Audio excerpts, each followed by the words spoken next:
everybody. Welcome to Homertown Hockey, presented by Slapstick Clothing. My name's Phil Bittner, joined by Colton Gogger, What's going on? Dylan Idle, Hey, how's it going, guys? and boy wonder Trenton Fuller.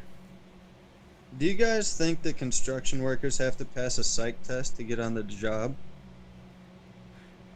No. No, I think the whole reason they're on a construction site is because they didn't pass a psych test. Is there a That's punchline here? No, that's just a question.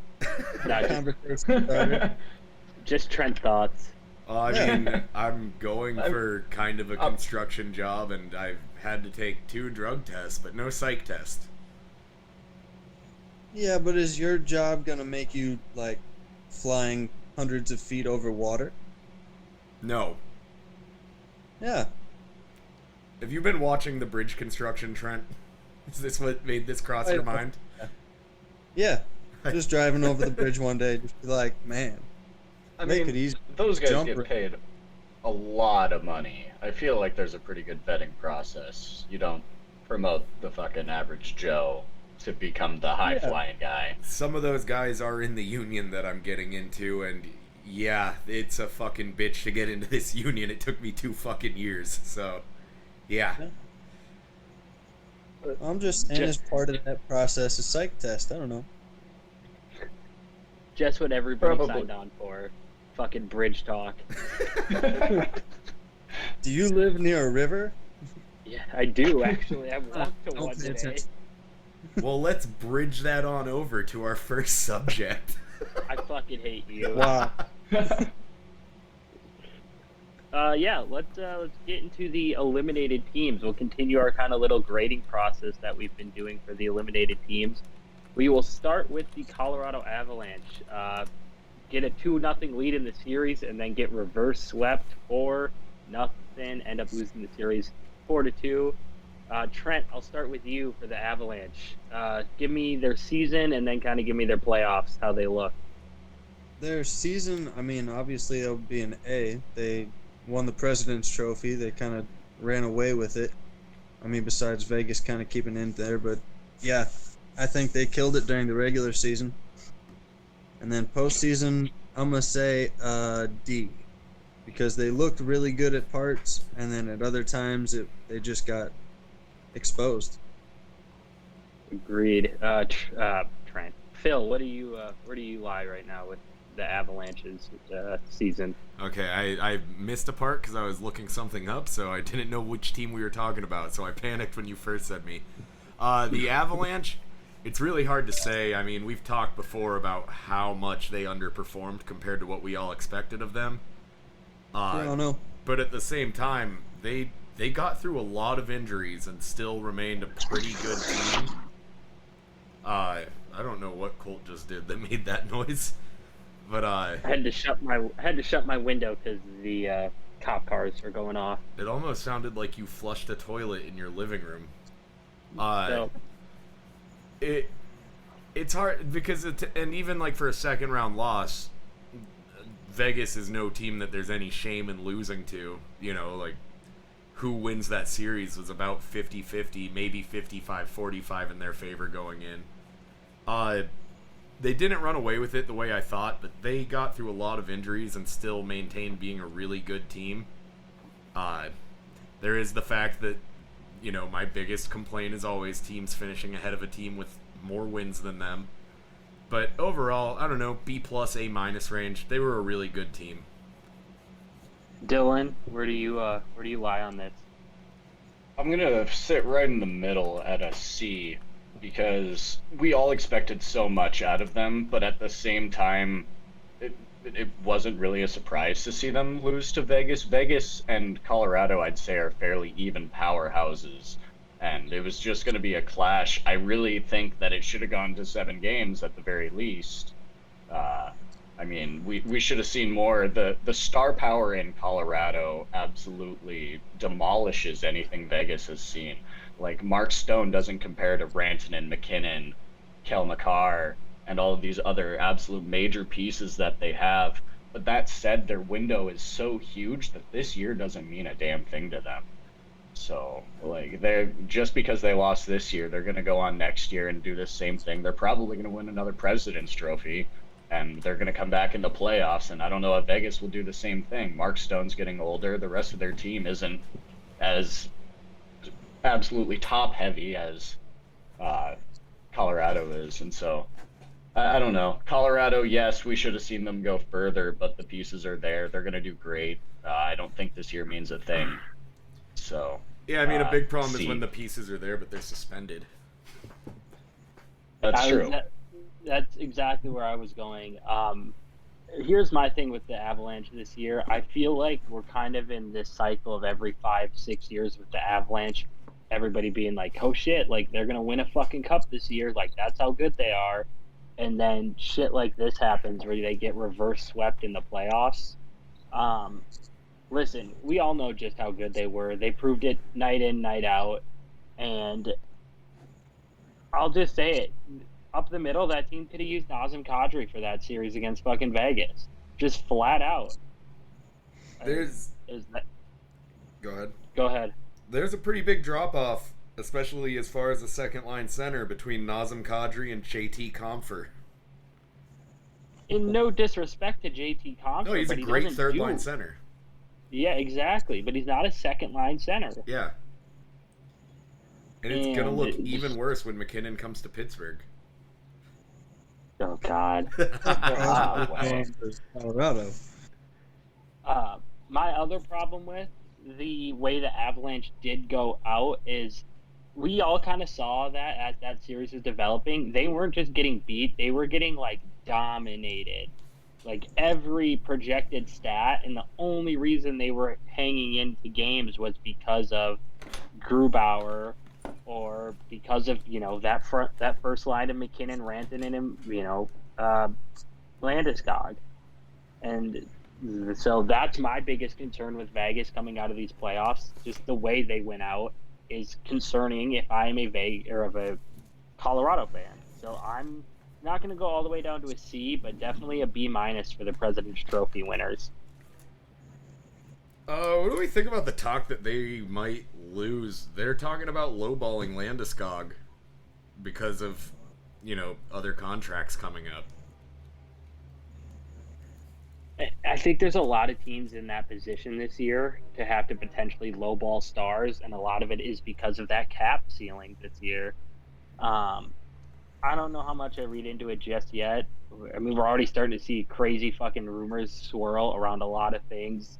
Seth Jones, Kirill Kaprizov. There's some wild shit out there already this year. So I don't know how much I truly am invested in the whole, we're going to lowball Landeskog rumor. What about you, Dylan?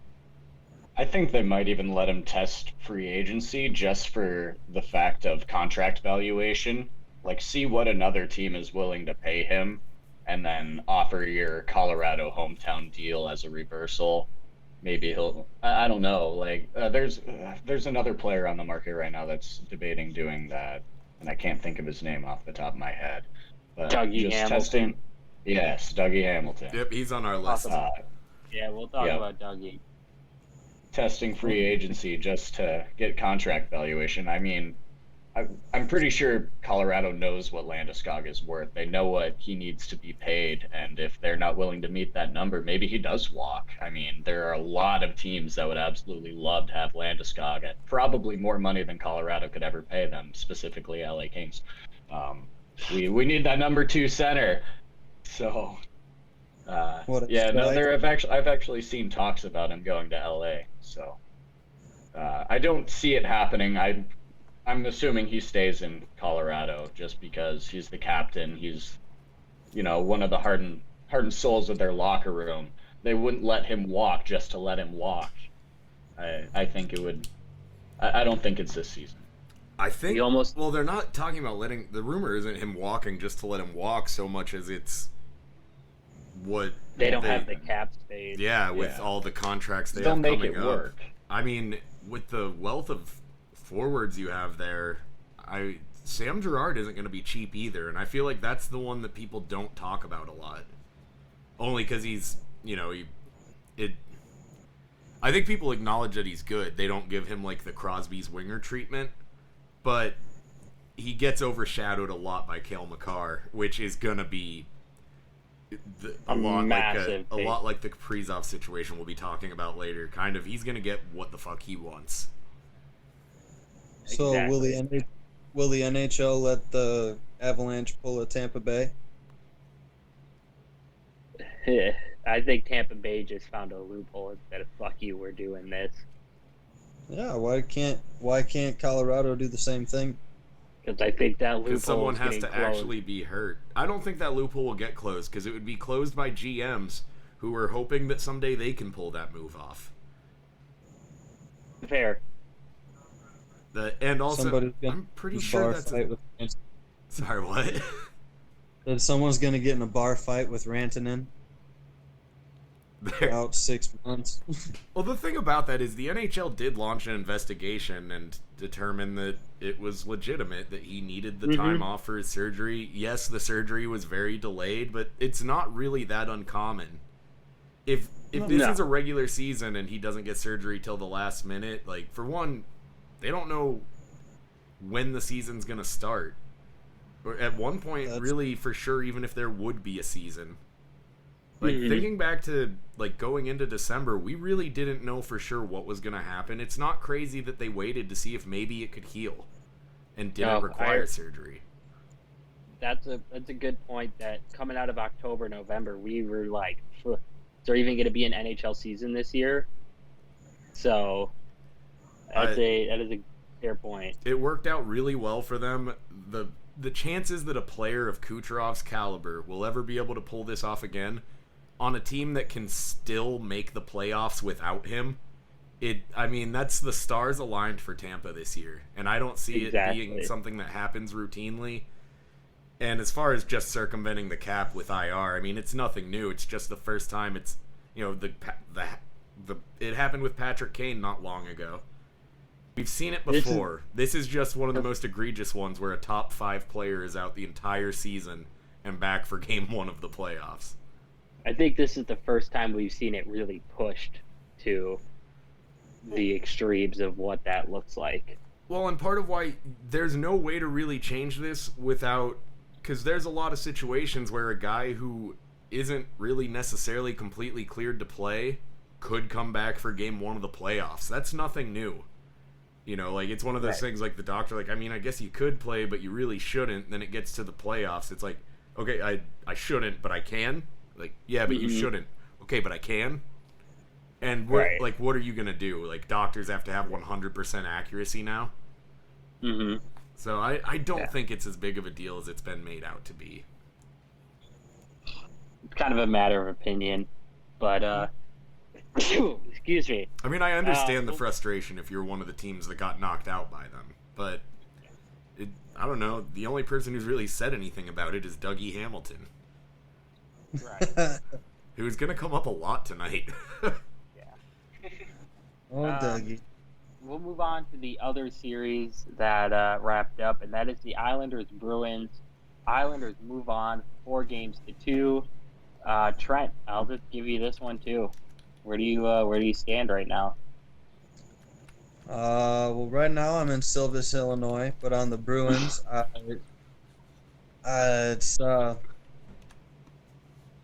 I'm giving them 2 more years. 2 more years, and I think that that's their window with Bergeron, with Marchand, all of those guys. I don't see them playing longer than 38. I mean, maybe Bergeron could, but he's also had concussion problems, so who knows. But the way that they went out this year, I don't think it was the players' fault, because Marchand pretty much carried them through that series. But, yeah, the way that last couple games were coached just did not make sense. Why are you throwing your 4th line out with 3 minutes to go when you're down 2-0? When they have scored 0 points all postseason?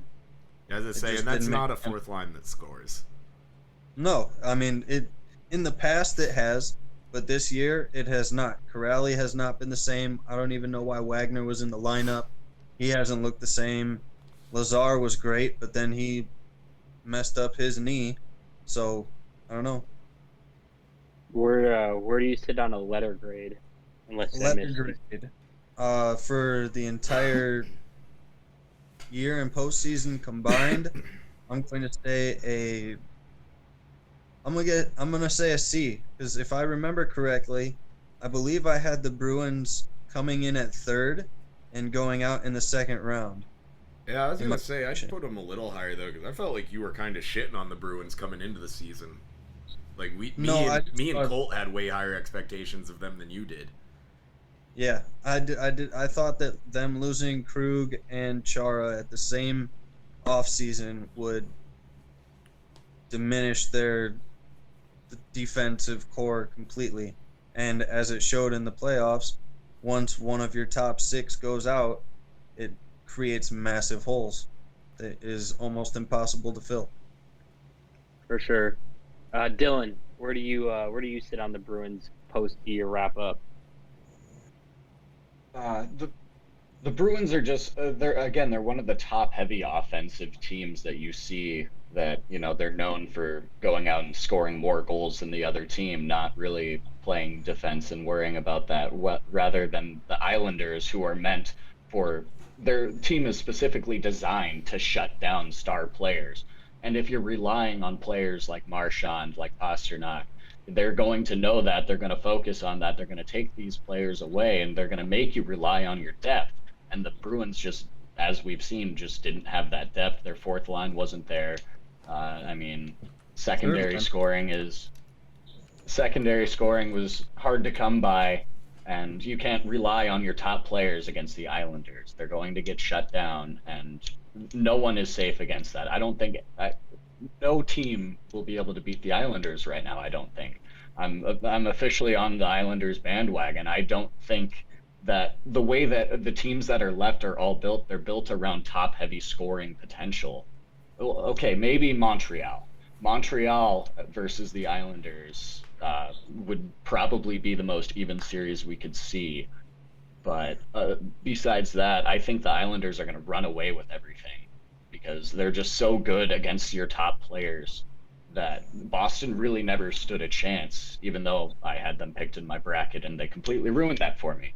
But that said, just the Islanders are so good and everyone is doubting them, including myself. But everyone's eyes have to be fucking open now. Like the Islanders are so good and they're going to take down every team along the way. So Bruins, they did good. They got what they needed out of their top players, but not the rest. I'm gonna give them a B minus. Uh, Again, their window's closing. They're aging. They probably should have done worse this year, to be honest. But the fact that they held on this long, I give them props for that. Uh, I agree with your 2 year window. Time's running out. They got to make a move quick if they want to have one last hurrah. Especially Phil. since Go ahead, Colt or go. Trent. Yeah. no, just because Krejci's UFA, Carlo or no, not Carlo, Grizzlick's UFA. Like there's a lot of contracts that they need to put into place for them to even ice the same sort of team next year. What I'll say So, about. Go ahead. Sorry. and so their window could even be smaller. As far as them being top heavy, I'm looking on Daily Faceoff right now. They have the number 1 ranked forward line, number 9 second line, number 4 third line, and then there's a drop off to the number 22 fourth line. They're not top heavy, but they don't have that like Teddy Bluger, Brandon Tanev, Zach Aston Reese level fourth line, and that's why you can't be playing those guys late in the third in an elimination game. Defense, number 3 top pairing, and then 18 and 21 second and third pairings respectively. I did that real smooth. This team's they're deeper. Their forwards are very deep, and their fourth line is just. I can only assume that these ratings are based on offense because Richie Corrali Wagner is not bad for a fourth line if you're looking for a shutdown line, especially when you have bottom half of the league second and third defensive pairings. But like you have all said, they do definitely rely on that scoring from those top lines. That also sounds like the last game's pairings. Yeah, it is. 'Cause- It's based Yeah, on the last roster they put out, and that third line right. even. There's a it says the third, but I don't know. Carson Coleman on the right wing. I get Coyle and DeBrusque at times. Uh, No, yeah, Coleman looked better on that line than both of them combined. did he? Yeah, I can't. Yeah, I can't say I can necessarily break down every Bruins line like by game performance. right. But I don't know. Overall, for the Bruins, they were actively pretty bad at first, but they were missing, their one of their star forwards. By the way, something we didn't have on the list, but I have pulled up for later is the NHLPA player poll. Speaking of David Okay. Pasternak and best goal scorers, Mhm. but I don't know. Overall, I'm gonna give them a B. They fought back and managed to get into second in the division. And then they played a really good series against a surprisingly good Washington team. I still think Taylor Hall was a great pickup. 5 points in 11 games isn't great, but part of the thing with bringing Taylor Hall, it was still sixth on the team. And that was where we all said, like, that's what Taylor Hall needs, is a guy where he just needs to be a top six forward. He doesn't need to be the guy. I feel like you can only keep him or Krejci. I don't really know which one of those would be best for the team. You know, anything long term with Taylor Hall is some dangerous voodoo. But yeah, overall, they played once they turned things around, they were fucking unstoppable for a while, and then they hit a second wave of being unstoppable after the deadline, and they pretty much steamrolled through Washington. That series was not as close as some of those scores even. Yeah. There was some overtime games that, like we said when it happened, it went to overtime, but you knew they were going to win the whole time.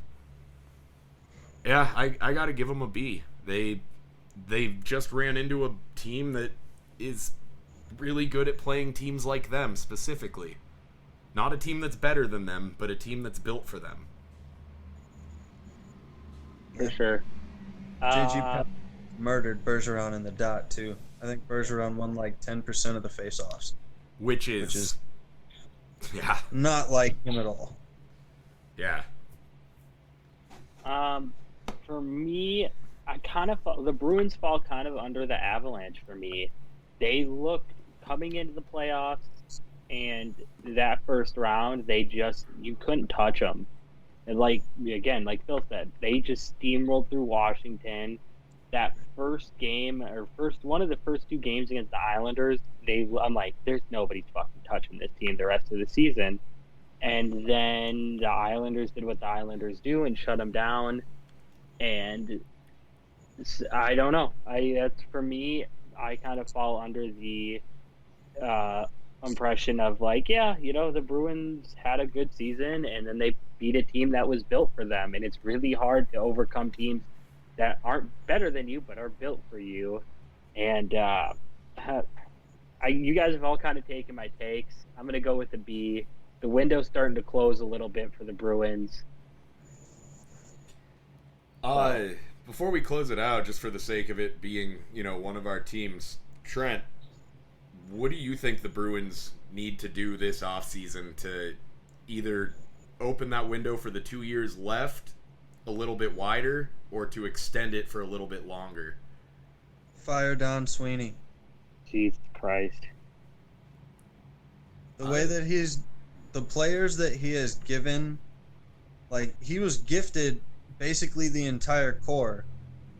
He was even gifted Charlie McAvoy before he got the job. Like, the players that he has brought in, I think the best move that he has made was the Rick Nash deal and Taylor Hall. Dude, and if that like, sorry. I mean, at the deadline, I think those were the most important moves that he has made. But he didn't re-sign Chara. He didn't re-sign Krug. didn't re-sign Achari, who is now on Florida's number 2 or 3 line. Mm-hmm. Achari, that was a rough one. Yeah, and But I see him being the GM to be able to make the right moves to create a 2011-esque team that the Bruins need in order to win. to be fair, though, those trades you named, for one, if Rick Nash hadn't gotten hurt and had to retire, he was a force that little bit of time he had in Boston. He was really good in Like, Boston. it might only be Yeah. a handful of trades that really panned out, but they really panned out. Like, some GMs But don't it's ever only get the that hand- kind of trade at the deadline. I mean, Ryan Donato for Charlie Coyle looked like a fucking great move. I was for the about to Bruins. say, knowing to because Donato looked good at the time. I was actually iffy about trading Donato, who looked like he could be an up and comer for a third line center. And also, the thing is, I think something to be said for look at the contracts that he has, the talent he has on. I get what you're saying. Maybe it's kind of like we say with Bowman: good trading, good drafting, terrible at re-signing guys. He might be like an inverse of that. But I don't know. I think that there was more that he could have done and should have done, but I don't think that he was willing to get rid of what we have in the pipeline in order to get it, which doesn't make sense because the Bruins are one of the last AHL teams. Mm-hmm. So I don't know what pieces that we have that are so important that we can't get rid of them to get that one piece that is needed in order to make a long run. Well, like I said, I can see thinking that he should go because of the deficiencies he does have, but I do think he's a good GM, and I think he's overall been a positive, just not as much of a positive as what you guys need with the window you have. I think he's a great builder. I don't think he's a great finisher GM. That's fair. Trent, I'll ask you this because I know you voiced some displeasure towards him, but what are your thoughts on Cassidy this after the Islanders series and also going into next year? He was out-coached by Barry Trotz completely. This is going to sound really petty, but the way that he sort of went after the officials and still got fined, even though what he said really wasn't being mean at all, I think that just kind of, it's happened to you every year that you've been in the playoffs. You've been fucked by at least one call, and you don't say anything because you don't want to get fined. And then when you say that, you still get fined.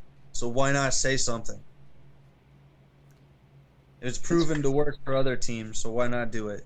He got out-coached, again, running your fourth line with 3 minutes left to go in a series clinching game doesn't make sense, but I'm not an NHL coach. I still kind of can't believe he got fined. What he said was so mild. I'm surprised Dougie Hamilton didn't get fined for what he said about Tampa. It's the third time Dougie Hamilton's come up already. I told Phil this with my thing with the Cassidy fine is we see coaches in opposing sports come out and say so many worse things about the officials and really don't get fined or disciplined for it. I feel like in Cassidy's situation, he kind of decided to direct some anger at a fucking force that, for whatever reason, the NHL views as untouchable. And it's a dumb situation that I don't think he shouldn't have got fined. He should not have got fined for. But fucking whatever. The only thing I can make sense of it is that the NHL's officiating union must be very fucking strong. Mm-hmm. Because they are not ever publicly held accountable unless they say the quiet part out loud on a hot mic about trying to get a penalty on Nashville early in the second period. Or your name's Dan O'Rourke. Mm-hmm. Jesus. All right, let's move this thing into the current round. We have 2 series tied at 2. We'll kind of just keep talking about the Islanders. Islanders, Tampa tied at 2. Dylan, what do you think so far? So far, again, 2-2, it's even, but I'm sticking with no one's getting past the Islanders. This is another team that is built to get shit on by the Islanders. This is a team that if I was Tampa Bay looking at facing the Islanders, I would take anyone else in the league other than the Islanders. Like, this is again a team designed around taking down star players, and Tampa Bay happens to, well, they have significantly more depth than any of the other teams we've seen them play. But that said, the Kucherov, Stamkos, they don't stand a chance. I mean, they have to play huge in order to do what they need to do against the Islanders. The Islanders are going to win somehow. It may take 7. It may be awful hockey to watch. It may not even feel like hockey at all. It just feels like dump and chase. Go around the board and pray to God you get a guy standing in front of the net to bang it in for you. But the Islanders, that's how they play, and they're so good at their style. Everyone's bought into their ecosystem, and they just, when they're on, they're on. And I don't think Tampa Bay has a chance here. I think they're too deep. I mean, even the game to tie it at 2, it took an amazing play by Pulock diving through the crease to stop what was easily the tying goal. The goalie was beat by a mile. I don't get what he's doing out that far. He got fucking undressed. It was a pretty nice little spin move on the backhand that got it over. But the goalie should still never be. He was in way too close. Like, he was in way too close for the goalie to be out. I think he realized he was out that far, and that's why he kind of sprawls to just make himself as big as he can and try to cut off a potential pass. And that's where the spin move came and gave him that extra space, where a lot of players, the goalie does end up swallowing up that pass a little bit there. He did an okay job of recovering from bad positioning. But, I mean, it took something like that for them to win that one. I just think that ultimately Tampa's too much. And Vasilevsky, sorry, I thought you were done. The thing with Tampa is, even if you do, like, you think you have them shut down, and then fucking Ross Colton will come up with a big goal. Right. Vasilevsky has not been notably as sharp in this series as he has early in the playoffs. And that's an interesting thing considering what we're going to talk about soon with Vegas. But I think that's the determining factor. If the Islanders can keep getting to Vasilevsky like they have, it's the Islanders. I'm very torn on this series. I think, though, in the end, Tampa's too much. Trent, what do you think? I think that, like you said, it's up to Vasilevsky how the series ends. If he's on his game, Tampa takes it. If he's not, and the Islanders are able to play the way that they do and they get a few past them, I think it's really just how fluky of a goal he gives up. I have a little bit of a bone to pick with saying Vasilevsky hasn't been that sharp this series. Respectively, his save percentages for the 4 games in this series, 1 through 4, 935, 923, 964. Game 4, a 900, not great. It's some of the goal. It's more. It's not necessarily the amount of saves he's making. It's the saves he's not making, which is such a cliche-ish. I'll give you that. It's a cliche. There's just goals that have been going in where you're just like, that's not a goal he usually gives up. Also, credit to the Islanders. They're fucking picking their spots. Like, that goal from the blue line the other night, top corner, you're not stopping that. A rebound to a wide open Matt Barzal, you're not stopping that. But there's been a couple other saves this series where it's almost Fleury-ish, where he kind of fans on his shot, and then you're like, that's not a goal he gives up all the time.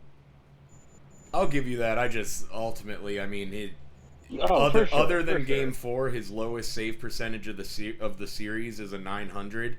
His after that, it's a 924. I mean, his save percentage overall is 933. I believe it's actually gone up in this series, but I understand what you're saying about the goals he does give up. Same time, I don't know, man. The Islanders seem to be getting those type of goals. Like, they have some shooters. Yeah. I don't know. I don't think he's the problem here so much as I think Tampa Bay's biggest goaltending issue is in the other net with Ilya Sorokin. You know, other than that real bad looking one where Pulock bailed him out, that kid's tough for a first time playoff run. I think he played in the playoffs last year. I wasn't Sorokin last night. That was Varlamov. Oh, it was Varlamov last night? Yeah. Yeah, with all the drug tests and shit this week, I've had such a hectic week. He got hurt at the end of a game, I believe, but he came back the next game. Sorokin finished one, I think, and then it's been Varlamov Varlamov came back. Game 1. Yeah, so I'm pretty sure they're just sticking with Varlamov at this point. He worked the Bruins, so... Okay. Right. Well, I've missed that.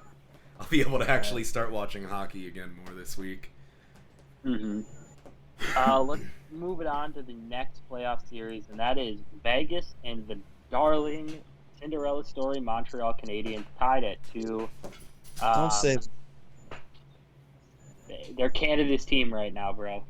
Yeah, but we live in America. You're closer, but come on. Closer. They are not Canada's team. They're the one team in the province that keeps trying to not be a part of Canada anymore. Right.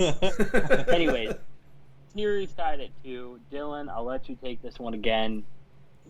Where do we go from here? Tied at 2, going back to Vegas.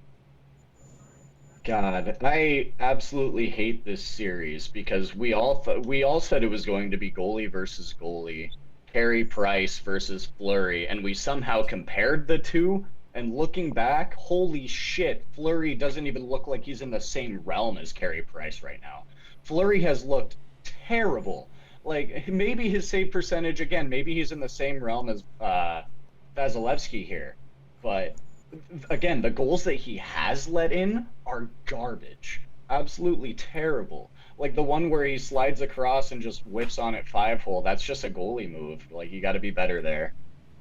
And then, I mean, he did get one of the greatest assists I've ever seen from a goalie in a playoff game. You know, just dropping it directly in front of the net to the guy, flubbing it off of the boards, giving the guy pure tap-in for the game winner. Didn't even flub it off the board. He really flubbed it off himself. His own foot. Yeah.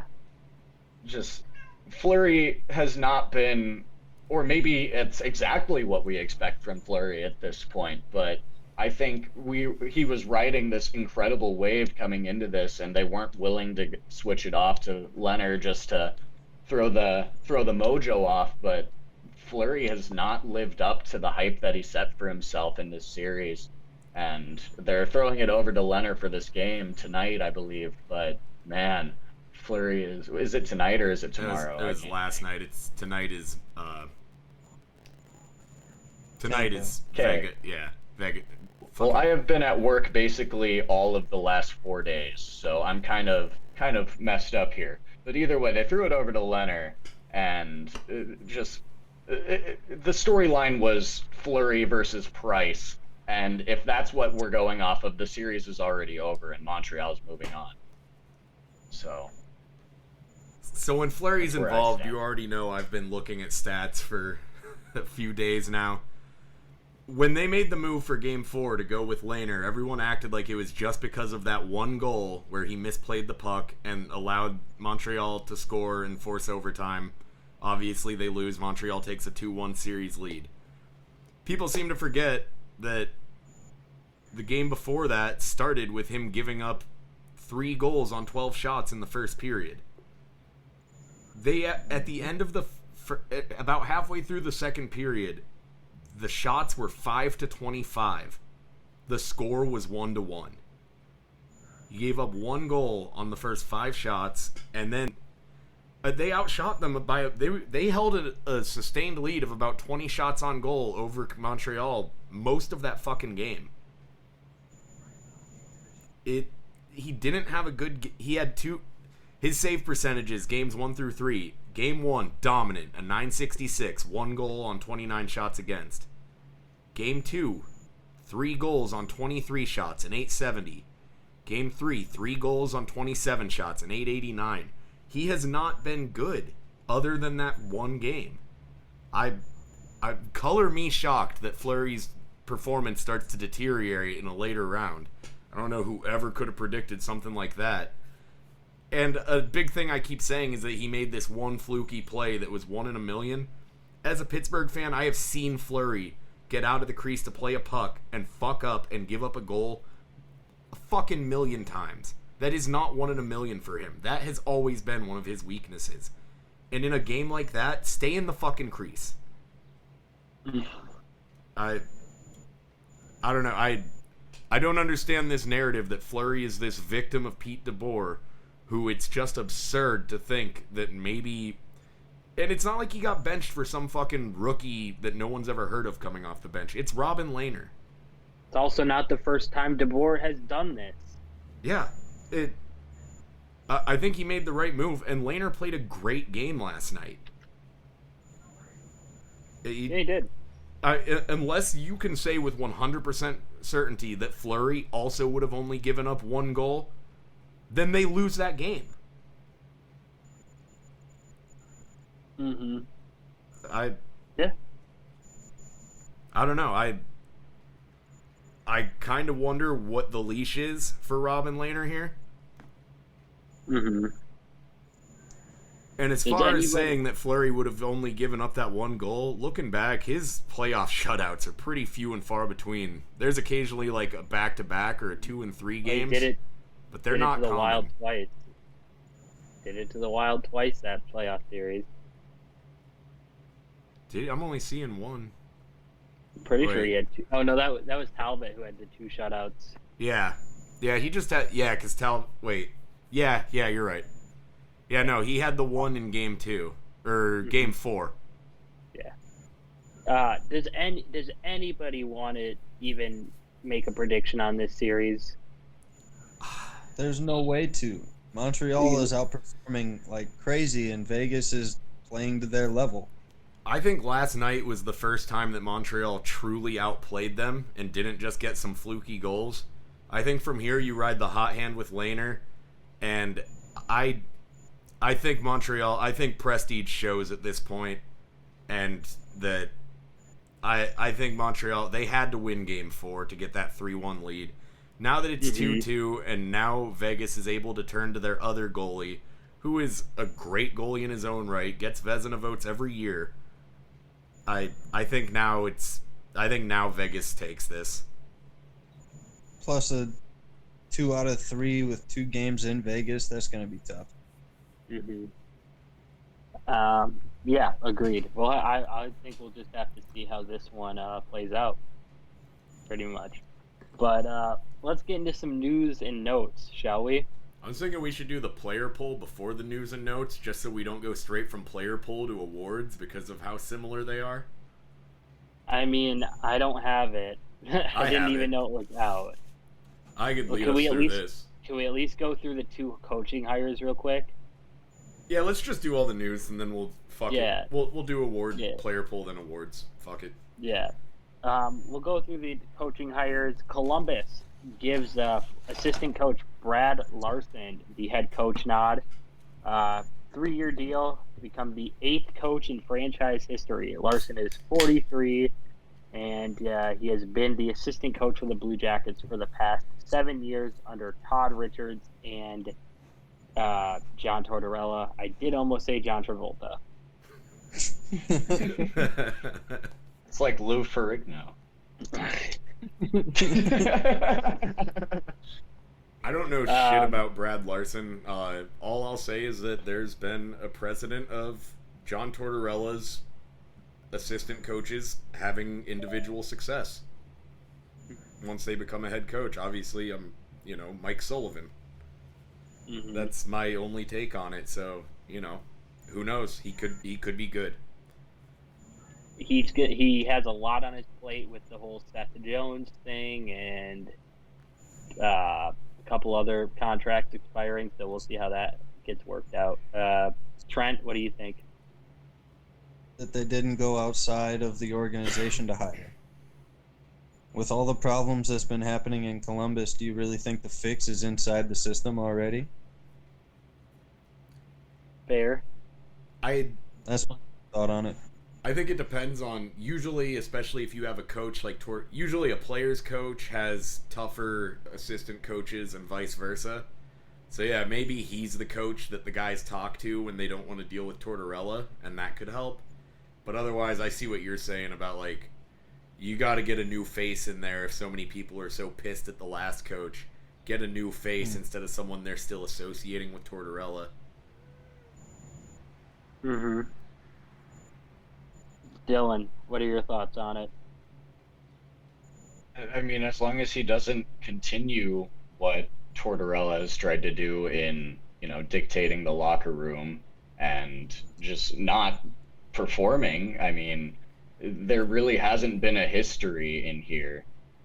So I don't know if I think moving outside of the organization probably would have been the better move. Get a fresh face in there, just to have some type of new hope, because there hasn't been hope from within this organization in a very, very long time. So I think they're just kind of trying to pull faith out of their ass at this point, and I don't know if it'll work. Trent, did you have one more thing to add? Speaking of new faces, I really hope that he forces Patrick Laine to grow the beard out. All right. He looks like a fucking goat with that beard. He was a better player with it than without it. Fair. Moving on to the other coaching news, the Rangers hired Gerard Gallant as their new head coach. Gallant has spent time with the Vegas Golden Knights, Columbus Blue Jackets, and Florida Panthers. He has a Jack Adams Award for his 2018 run with Vegas. He was obviously fired by the Knights and replaced with their current head coach, Peter DeBoer, in 2020, coming off of a Team Canada gold medal at the World Championships. Anybody want to take this one? I think it's a good hire. Say it's got to be better than Quinn. I personally didn't have much of a problem with Quinn, but I mean, you got a known asset in a coach with Gerard Gallant, especially with a young team, a guy that players like. And a lot of people saw it as a sign that the coach we'll be talking about next was probably going to get his deal done, and between him and Rick Tocchet, who it looks like will be going to Seattle, those were the two best coaches on the market. Once it looks like Brindamore's getting a deal done in Carolina, you get him before Seattle does. Mm-hmm. Dylan, what do you think about Gallant to the Rangers? I think it's really what they need. I think it'll really help the development, which has not been up to par within that system right now. I mean, we haven't seen anything from Kakko, from Lafreniere. I think they need someone that has that pedigree in order to show these guys that, that you can win. This can be your team. Let's build around Gallant, around your young guys. And I think this is the start of something huge with this team, to be honest. I think that I don't think it'll be quick. It may take a couple years, and I don't know if they're going to be willing to give Gallant that much time, seeing as other teams have been a little impatient with him, specifically, Vegas. I don't think he should have even been let go from Vegas at the time that he was. So if they can let him do his thing, I think he'll do mounds for development on that team. And in long term, it'll work out great for them. Well, one thing by all accounts is that Gallant lets you play your game and has your back and is great for a player's confidence. So for a number 2 and a number 1 overall draft pick that are struggling to find their game in the NHL, he could be perfect.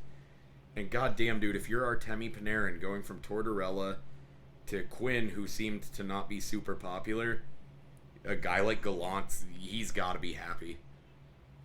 Yeah, Agreed. That was weird. He's back. He's And back. don't hit the end button, hit the mute button.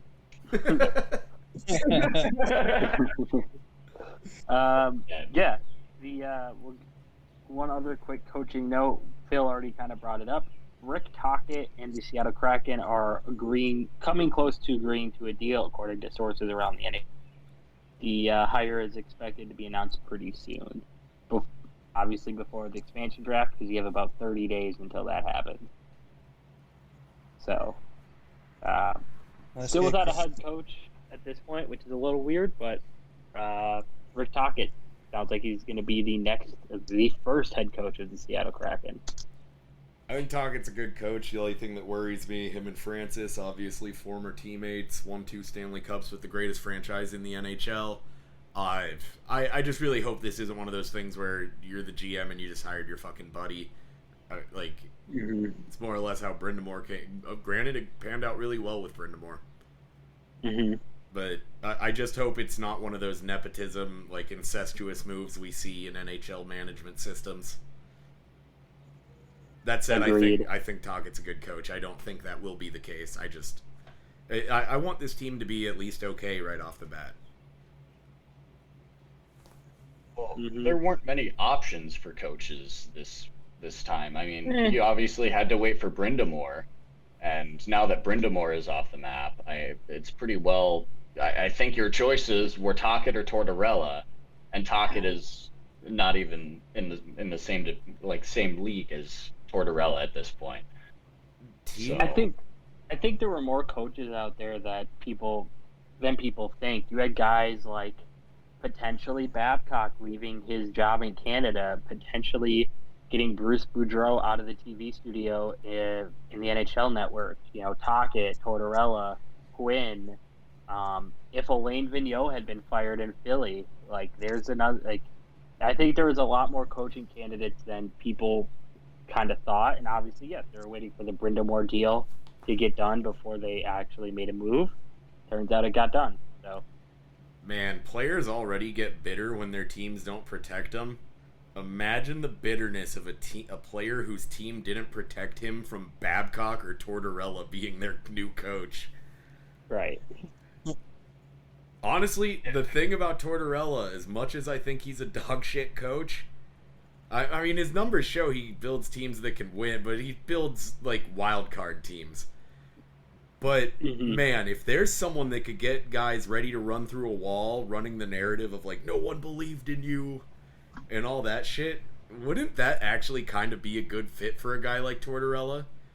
Lighting that fire under those guys who already were, feeling maybe a little bit abandoned by their former team. Right. Until you get the one guy from Columbus that joins and is like, fuck you. I'm sure that had some kind of role in it, too. You know what I mean? Yeah. Someone is going to be coming God damn it. Go ahead, Dylan. If I was a coach being recruited by Seattle, I would be super hesitant because there will definitely be other jobs opening up this year. We already know that there's going to be a pretty well rotating door. There's going to be underperformers, overperformers, and I'd say there's going to be a few coaching changes next season that are pretty safe to say. So if I was thinking right now, I had to sign a contract, there's no way in hell I would go to Seattle. It's a complete mixed bag of who you're going to get. They're widely expected we said to this be. with Vegas, though. We said the exact same thing with Vegas. But we're not going to see Vegas level fleecing of other teams in trading with draft picks in order for them to protect shit players. The things that Vegas did, they created their own rules that it's an own or not set of rules, but they now know what not to do. The rest of the league knows not to get themselves fleeced in the trading part of draft picks in order to get your players protected. So I don't think that Seattle's going to be good at all. They're going to be thrown into a relatively good division as well. They're not going to come out the gate strong, and it's going to take some time, and they're not going to be able to take these picks that are the outcasts of the team that they didn't want anyway. They're not going to be able to just trade them off, because if they were, they would already be traded for assets. So like I don't know. Like I don't think the team is going to be good. And if I was a coach, there's no way in hell I would want a team that I'm the face of the team. I am the first one to wear the jersey, so to say. And my team's going to fucking suck. Like, I think they're going to be garbage. And I wouldn't want my reputation on the line of that as a coach. This could be career ending.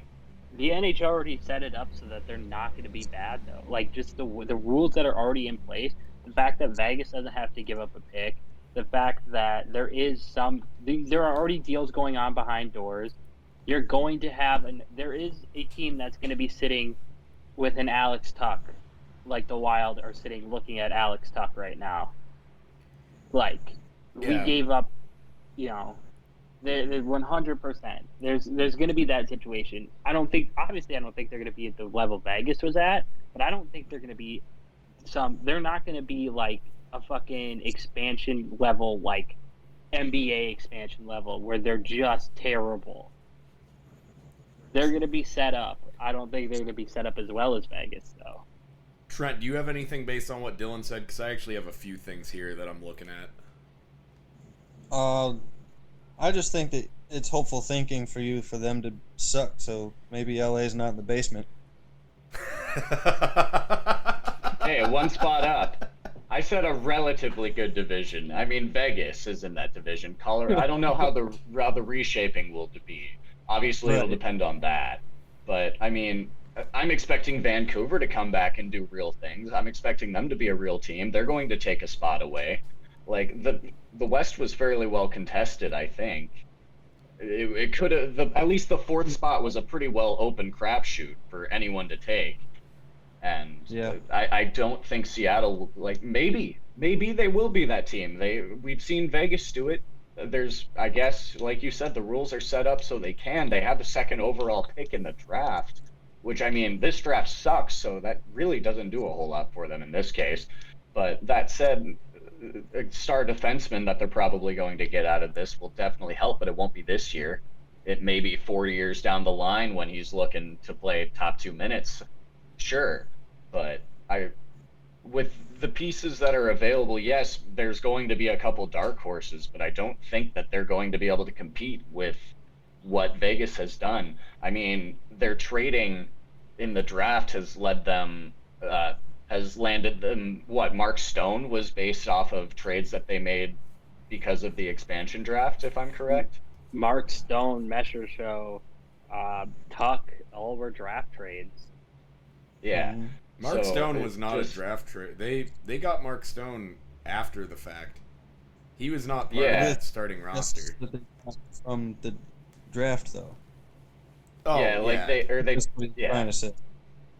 But either way, like it took a couple years for them to get the pieces that made them into the powerhouse. I think it was a fluke the first season.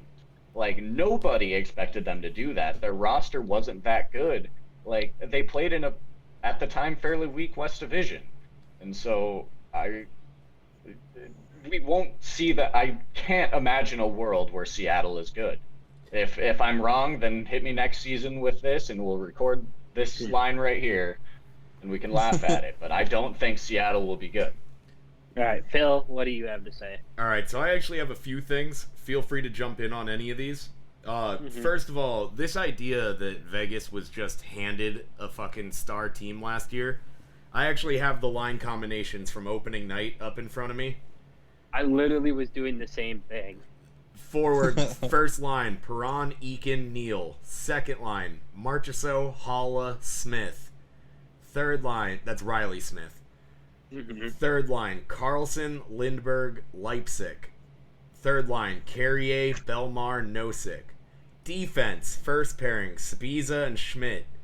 Second pairing, McNabb and Engeland. Third pairing, Garrison and Miller. Goalies, the only real elite player they had, Fleury and Subban. This idea that people act like they knew going in that team was going to dominate is a fucking joke. two of those players had more than 40 points with their teams the season before, and those were David Perron and Jonathan Marchessault. And Marchessault, that wasn't the rules fucking them. That was Florida being stupid and giving them Smith to make sure they took Marchessault. Florida went out of their way to give him them. Nate Schmidt, that was a good pickup. The Fleury, Schmidt, and Perron are the only ones that I really feel like their team was like, fuck. Like, we really wanted to keep him. Like I said, the Wild 5 years down the road are going, fucking A, Alex Tuck. Yeah, and Tuck wasn't even in the roster. Right. Yeah. As far as what Dylan said about the Tocchet thing, in a rare move, I'm going to agree with Dylan here.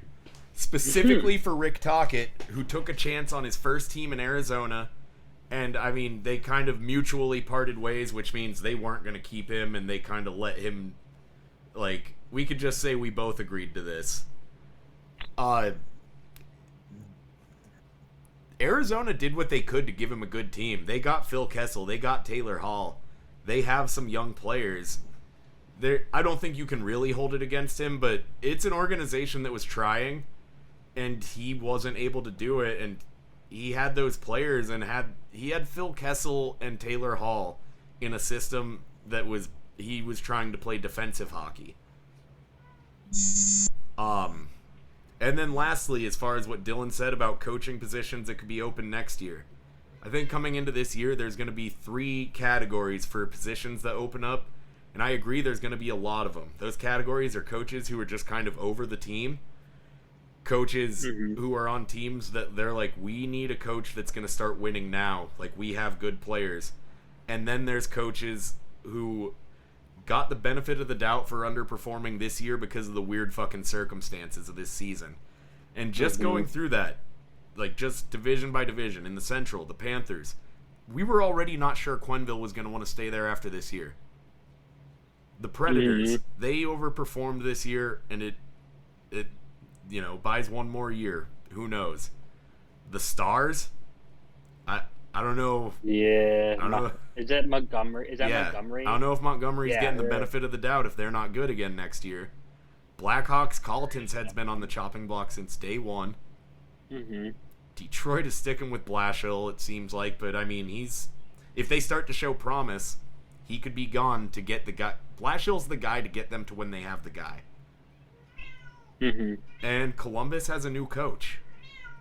So, in the East, Sullivan, it depends. I don't know. A lot of people seem to think he's on the hot seat. Cassidy, Trotz is safe. Rangers just got a coach. Alain Vigneault, if the Flyers...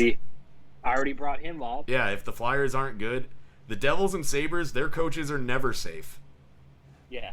Like, the Avalanche, I don't know, man. With Bednar, if they have another early exit, how safe is his job with that roster?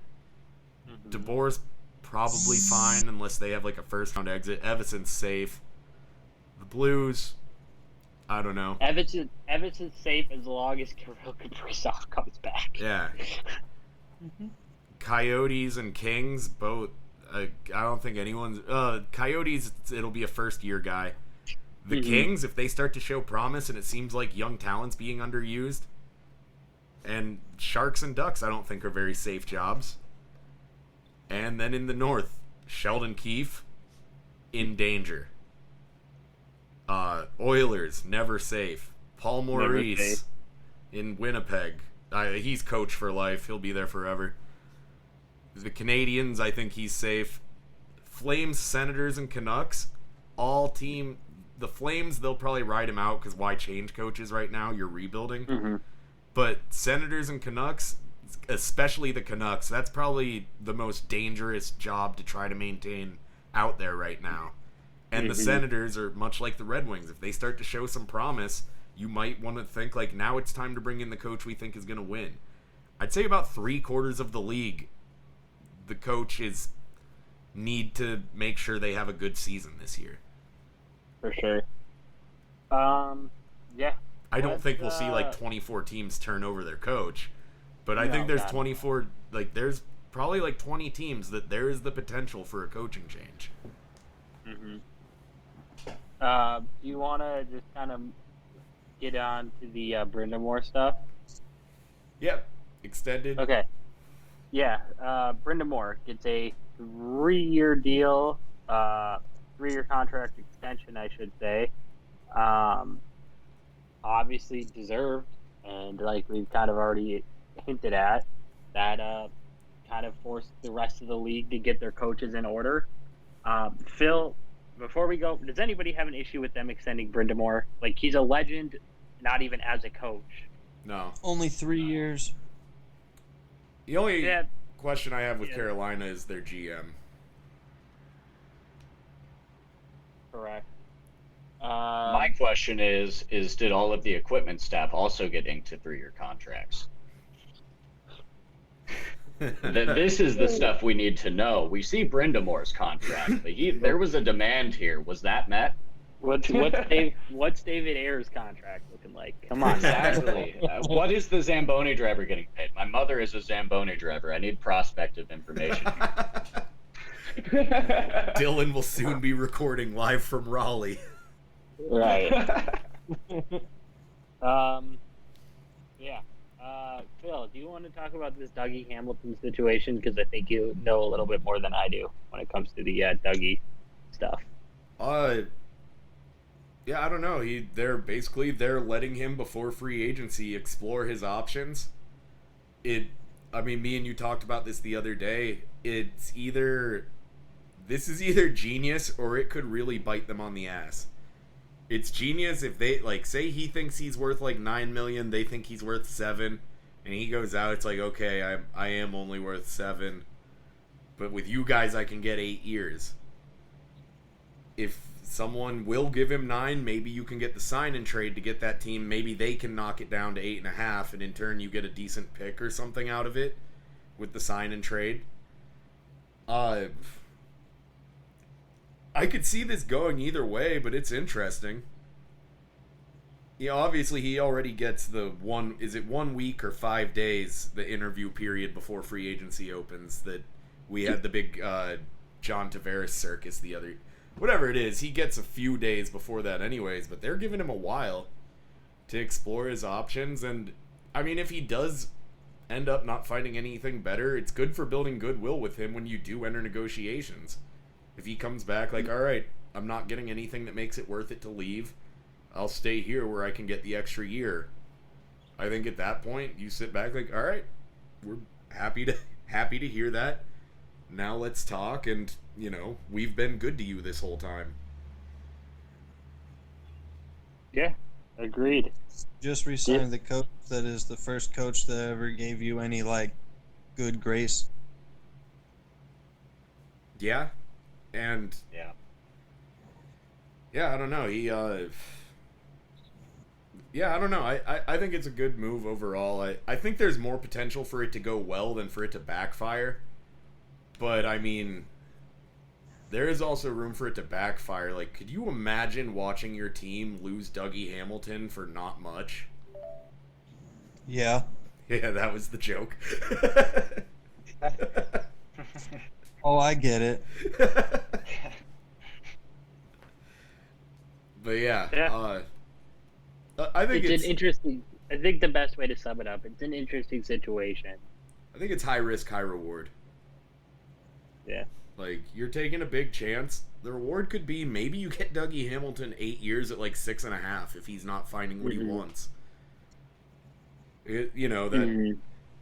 Say he is worth 7 and that's all anyone will give him. That extra year, you can knock $500,000 off of it, and he's guaranteed $3 million more because of the extra year. Mm-hmm. So, I don't have a problem with it. I don't have a problem with it either. Dylan? Agreed. Good move. Trent? What? Dude, do you have any thoughts? Is there lag? No. No, you said what right away. Yeah, what are your thoughts on the Dougie Hamilton going to explore free agency early? If it's not as much of a media circus as John Tavares, I'm going to be upset. Fair. I just want to acknowledge Trent's joke here because it kind of got left in nothing here. Yeah, we were having terrible problems recording. We did our mic check, and I did my part of the mic check, and it basically came out as 3 words about 10 seconds after I was queued up. So we threw it back to Trent. He's like, "What, is there lag?" Just completely after the fact. So It was good. yeah. It was very good. It would make way more sense if you were all with us. But Let's Trent get into still some just awards. now hearing us talk about giving our grades for Colorado.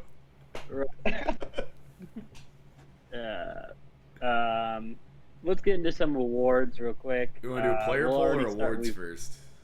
Oh, you do your stupid player poll. All right, I'm just gonna go through the ones that are worth it. Best goal scorer. Austin Matthews wins 46.27% of the vote. Ovechkin number 3. Kind of surprised. Pasternak's in 3rd, but with only 6%, a 27.8% drop off from Ovechkin. It's just because Austin Matthews won the Rocket Richard this year. And then a 4.56 for Connor McDavid. I feel like he should be higher. Not Yeah. like position wise, just like percentage wise. I think he might fall into that thing where people just see him as a playmaker. That's true. All right, best defenseman. This is one of those ones that pisses me off about this poll every year because they clearly go by reputation more than how the guy is playing right now, especially in a year like this. Victor Hedman, 64.71% of the votes. Like, did these guys, like, did the NHL players not watch hockey this year? Only the teams that they faced. And Exactly. well, hold on. Number 2, Roman Josi, 7.35. Tied with Cale Makar at 7.35. Number 4, Drew Doughty, taking 2.73% of the votes. And number 5, John Carlson with 2.1. This is such a reputation-based poll. Right. Best goalie, Vasilevsky, and then there's a 46. He had 54, 46% drop off. Fleury and Carey both in the 8% range. Hellebuck only gets 5%. Tuca with 4%. Fuck off, Boston fans. Tuca's good. Most complete player. We have a tie for number 1 between Sidney Crosby and Patrice Bergeron. And then Barkov with 14%. Crosby and Bergeron both at 23.78. Barkov at 14.65. And then McDavid at 7.22 and McKinnon at 5.52. I'm a little bit surprised to see so little for McDavid under Barkov. No, because McDavid has the reputation of being a lazy player defensively. And it's not a new thing. Like, a lot of people talk about he has a really shit 200-foot game. But this year he was significantly better on that. Him and Draisaitl both significantly better. They were better this year, but again, if you want to talk about reputation, what's the one knock against Connor McDavid? Is that he's not a 200-foot guy. Oh, I scrolled down a little further. 4th place, 6th, Anjay Kopitar. Couple Kings nods just because here, from the bottom of the leaderboards. How can you even judge a player pool when you only played 7 other teams all season? Yeah. It's still, I'm sure a lot of those guys still checked in on the rest of the league. You know what I mean? Well, you know, they have friends. Yeah. Yeah. This one... But then it's all reputation. That's all it falls down to. It's just reputation. This one, I actually want your guys' opinions on it before I give the results. If you need to win one game, who's the one player of any position you want on your team? So, forward, D-man, or goalie. Who would your answer be, and who do you think won? So we're talking like clutch players? Just one player on your team that you want on the team if you need to win one game. On our team, I guess it is different if you look at it like if Trent is gonna say who would help the Bruins win one game, whereas your answer might be different if it's based on what the Wild need. Fucking for me, it's fucking Jack Eichel. All I want right now is Jack Eichel on the Wild. So there's my answer. I'm going McDavid, dude. The guy can fucking get like 4 points in a game, and everyone else can be irrelevant as long as you're not completely garbage, which the Oilers are. Does it have to be people right now, not active players in their prime? Can I say Sidney Crosby? Because I would not take Sidney Crosby right now, but I would 5-7 years ago, I would yes. take it right now. I mean, it's been... Alright, well, so I'll just show my hand. McDavid got 36.74. Sidney Crosby in second with 23.04. McKinnon, Bergeron, Vasilevsky, Patrick Kane making an appearance. He's going to retire, though.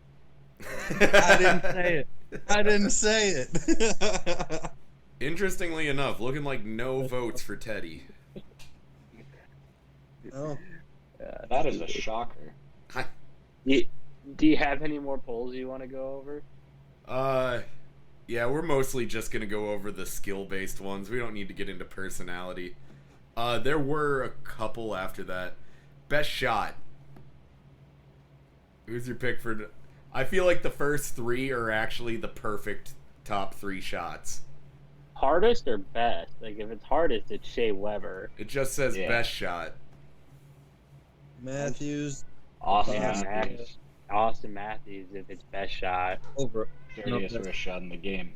Keep in mind that this is players mostly voting on reputation. Best shot in the NHL. Ovechkin? Yep. Ovechkin. All three of the top three have been named here. The list goes Alex Ovechkin with 48.95%, Matthews around a little close to 29, Weber just over 5, Laine just under 3, McKinnon just under 2, tied with Pasta just under 2. Mm-hmm. This one I feel like is a given. Best stick handler. McDavid. He's number 2. Kucherov? Yeah, Kucherov. Not even in the top 6. Then Wow. Matthews. Fucking, I don't know. Matthews is number 4. Mort, get the fuck out of here. My cat's like nuzzling the hand I have on the mouse. Who's number 2, dude? Number 2 was the fuck. Mort, get. My cat is fucking shit up. Number 1 was Patrick Kane. Reputation. Oh, yeah. Yeah. Number 2, McDavid, then McKinnon, Matthews, Barzal, Barkov. Best passer. McKinnon was the one. Best passer, Sidney Crosby was 6th on this, and I felt like he was done a little dirty. McKinnon. He should be not up in the top 6. Yeah, and George Ford. Who? Teddy Bluger. Teddy Bluger. Mitch Marner, is he in there? Mitch Marner's number 5. Okay. Tavares. Nope. Then who? Give us the top 3. Number 1, Nicholas Backstrom. Oh, yeah. Okay. Yep. Great, Pat. I don't know. Best in the league? Number 2, Patrick Close. Kane. Again, makes sense. Number 3, Close. Leon Draisaitl. Number Again, 4, makes with sense. half as many votes as Draisaitl, McDavid. Number 5, Marner. Number 6, Crosby. I don't know. Fair. Unique take. I think job other is ones are more stupid. wild. Austin Matthews voted most fashionable. Pasta number 2. Most superstitious. Sidney Crosby pretty much ran away with that. He has 27. Next highest has 3. And next season options. There's only a few here. One of them. So these are just percentage polls. Would you like to see regional divisions carried forward? No. 68.2% said no. 31.8% said yes. What I don't get is it's already like kind of regional divisions. It's not as It's not as regional as it could be, though. That's the problem. Well, I mean, it is weird when like the whole metro Florida's is in the between central. Montreal and Toronto, and the teams down in Florida. Yeah. Would you like to see a series-style schedule carried forward, the 2 games at a time thing? Yes. Yeah, That creates rivalries. It's headlines. Yes, absolutely. Trent? I think so. Oh, that was voted yes at 66.3%, no at 33.7%. So we are all about in line with 2/3 of the league there. Hey, I've got one thing in common with NHL players. Favorite reverse retros? We'll save that because that's going to be an episode of Hijinks, and that's all the stuff on the poll worth mentioning. All right. Then yeah, let's get into the awards that are out so far. We'll start with the Masterton, and that was kind of obviously Oscar Lindbaum coming back from his cancer. Yep, it was a question of whether it was good to see him on this year. Yeah. Good to see him on the ice, though, this year. Yeah. Pekka Rinne wins the King Clancy for the Humanitarian Award, so good for Pekka. Probably his way of them being like, we'll give you something. The Selkie is Alexander Barkov from Florida. Bullshit. Trent obviously is not happy with that. Called it. He did call it. Lady Bang goes to Jakub Slavin from the Carolina Hurricanes. Bullshit. Should have gone to Fox. The Lady Bing is such fucking garbage. Jared McCann got a second place vote. Jared McCann was fined for blatantly elbowing someone in the face in the season opener. That is, I mean, granted, I'm sure it was a Penguins beat writer because that was the only vote he got. Was one person voted him second place. Mm-hmm. It was either a Penguins beat writer or, as we suspect, two things. Either they just look at a guy with a lot of points and very few penalty minutes, or someone who wasn't up for any other awards but they felt deserved some acknowledgement, like Slavin. Mm-hmm. Yeah. Agreed. And then the final one, the biggest bullshit, Jack Adams goes to Rob Brindamore from the Carolina Hurricanes. You say biggest bullshit? Hold on. Not the biggest, but like... No, I think it's up there, though. Seriously, he took a team that's been a contender and maintained them being a contender. What did Brindamore do that he need? This is usually like the coach's version of the Hart. Yeah, exactly. Mm-hmm. Carolina win the division, though? No. They did win. Yeah, they did, didn't they? Wait. Carolina. But if you're gonna go that route, then it has to be Quenneville. Like, no, who the fuck cares? Or Dean Evason. Dean Evason. I still go with Quenneville because Florida was nothing. Nothing. The Wild they added to make the playoffs, though. They added a generational talent as far as they're concerned. If you add a McDavid player in your eyes, you better do better.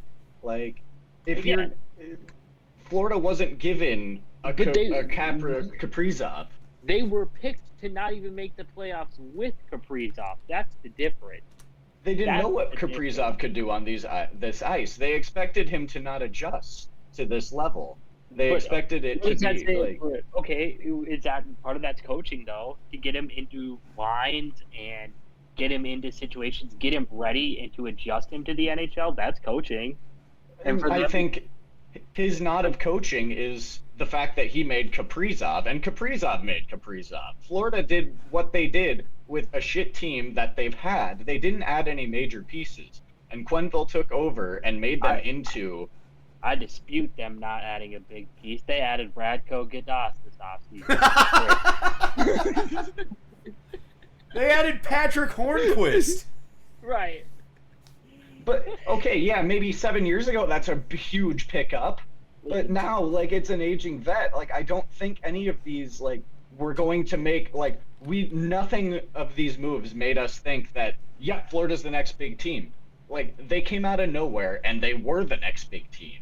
And, that has to be a coaching nod. Like, yes, the Wild did great with Kaprizov. The Wild took Vegas to 7. It doesn't matter. Playoffs doesn't matter. Florida didn't take Tampa to 6. I agree. John Tortorella got the Jack Adams after adding Artemi Panarin to the Blue Jackets. Correct. I okay. and took them to a wild card where they fucking lost. I don't know. I think there's a Lawyer. huge debate there. No matter what, we can all agree it shouldn't have been Brindamore. No, absolutely should not have been Brindamore. Another bullshit one. What awards did we not cover finalists for yet? Because another one that is bullshit, and I'm sorry, Colt. The Gregory Award for GM of the Year. Garen's not even a finalist.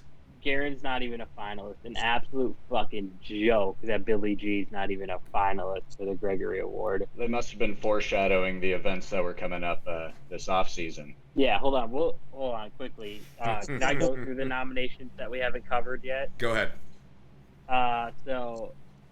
Forgive me if I pronounce these wrong.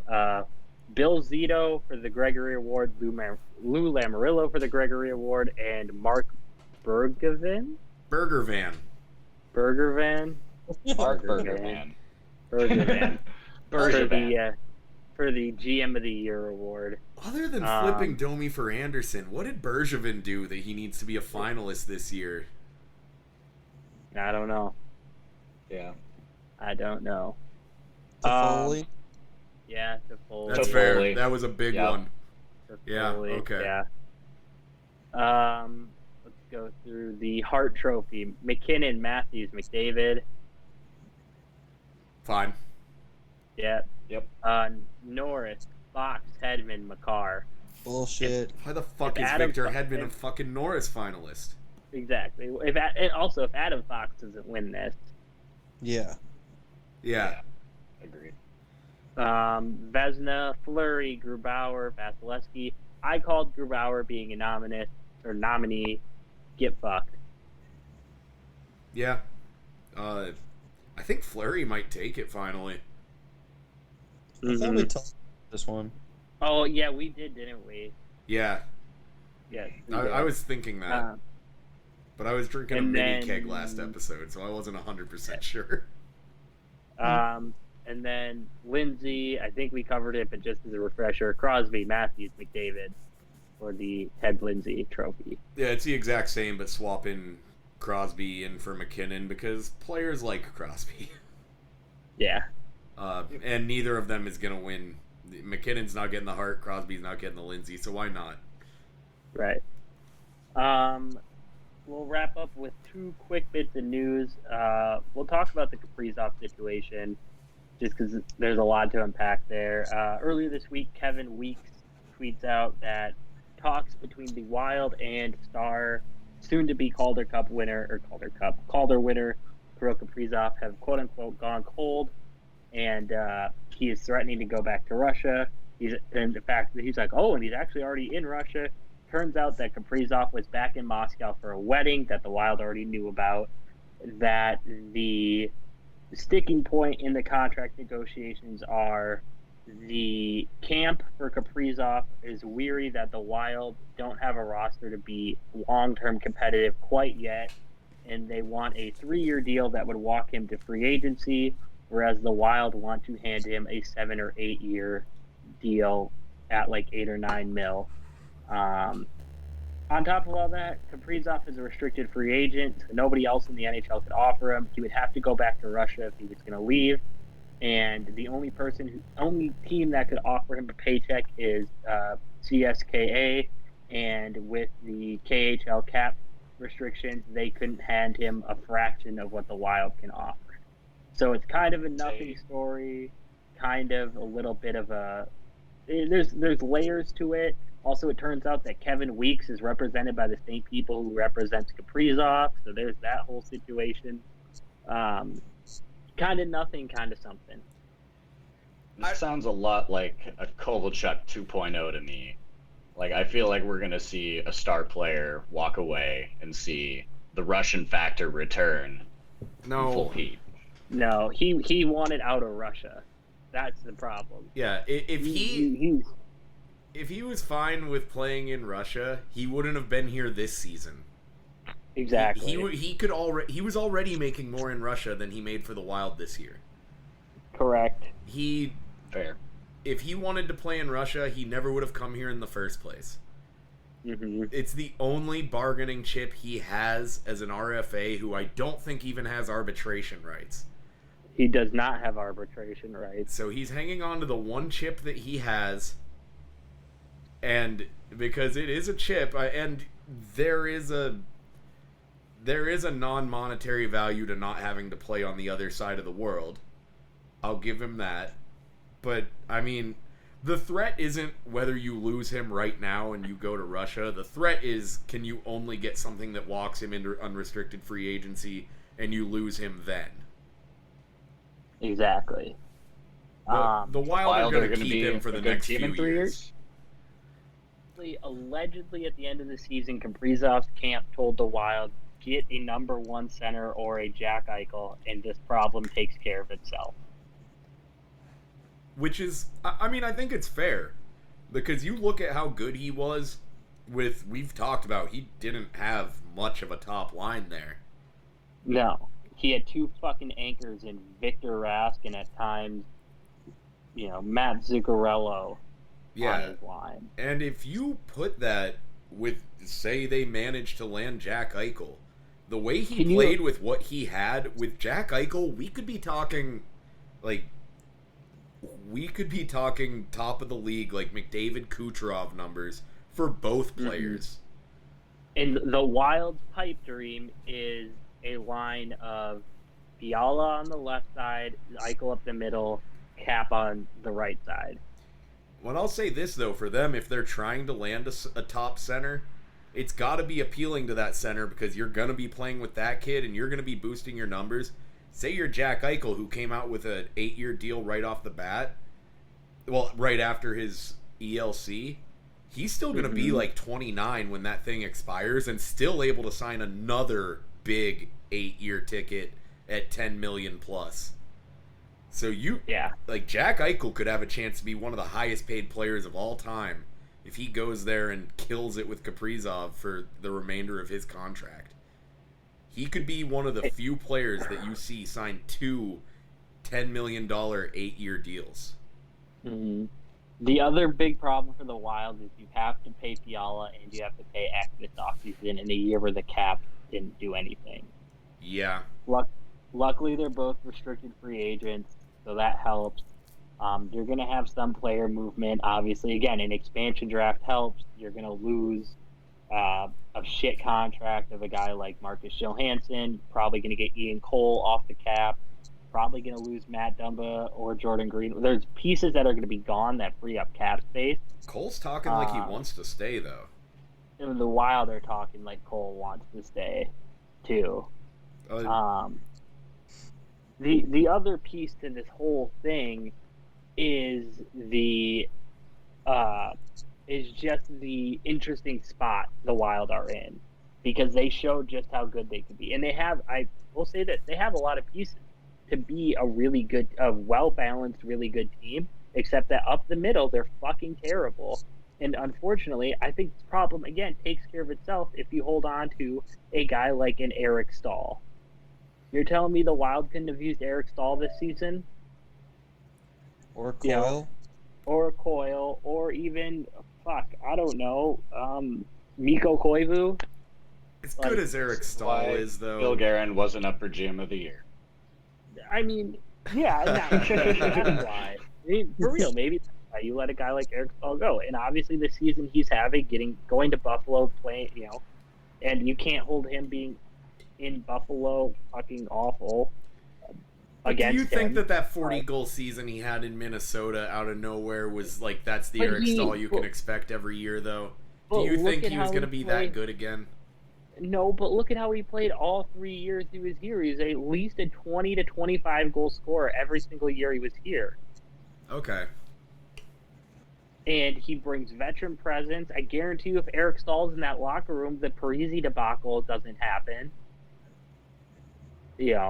That's fair. Maybe it happens in a different sense where he gets hurt, but I can guarantee you it's not this thing where he airs his grievances against the Wild.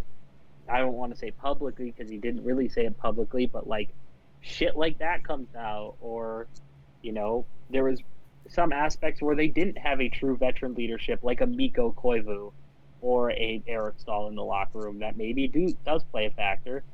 But in the end of the day, you go get a number one center, and if you, in reality, if the Wild are allegedly so worried that, oh well, it was only 55 games, but we saw what he can do in 55 games. Give him the fucking contract. Like, give him what he wants and say, hey, fine, whatever. You want a 3-year bridge deal? We'll give you a 3-year bridge deal, but we get first rights. That's fair. And like I said, I'll give you that Stahl might have been better than what they have, but I still, if you have Eric Stahl, you still don't have a legit number one center.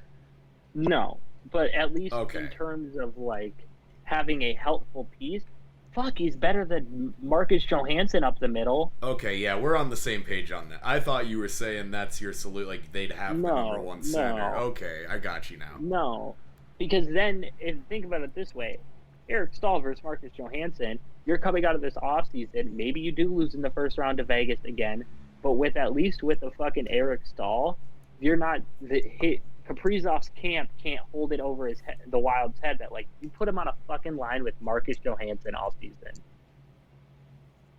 That kind of thing. Yeah.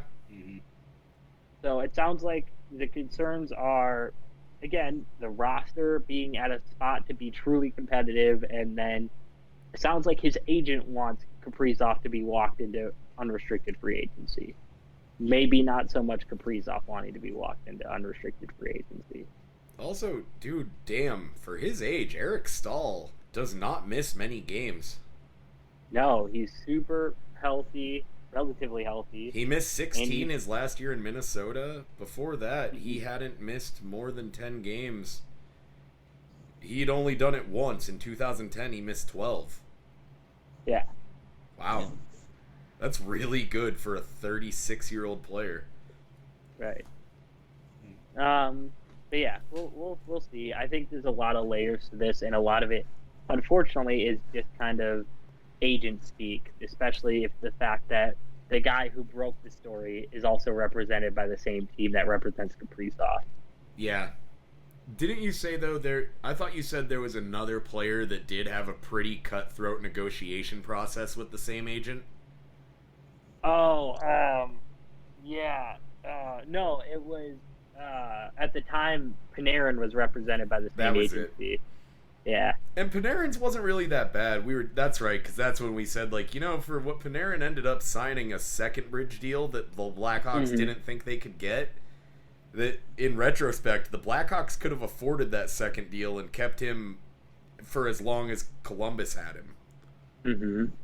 That was it. Yeah, that actually ended up not being so bad. The Blackhawks look really bad for that.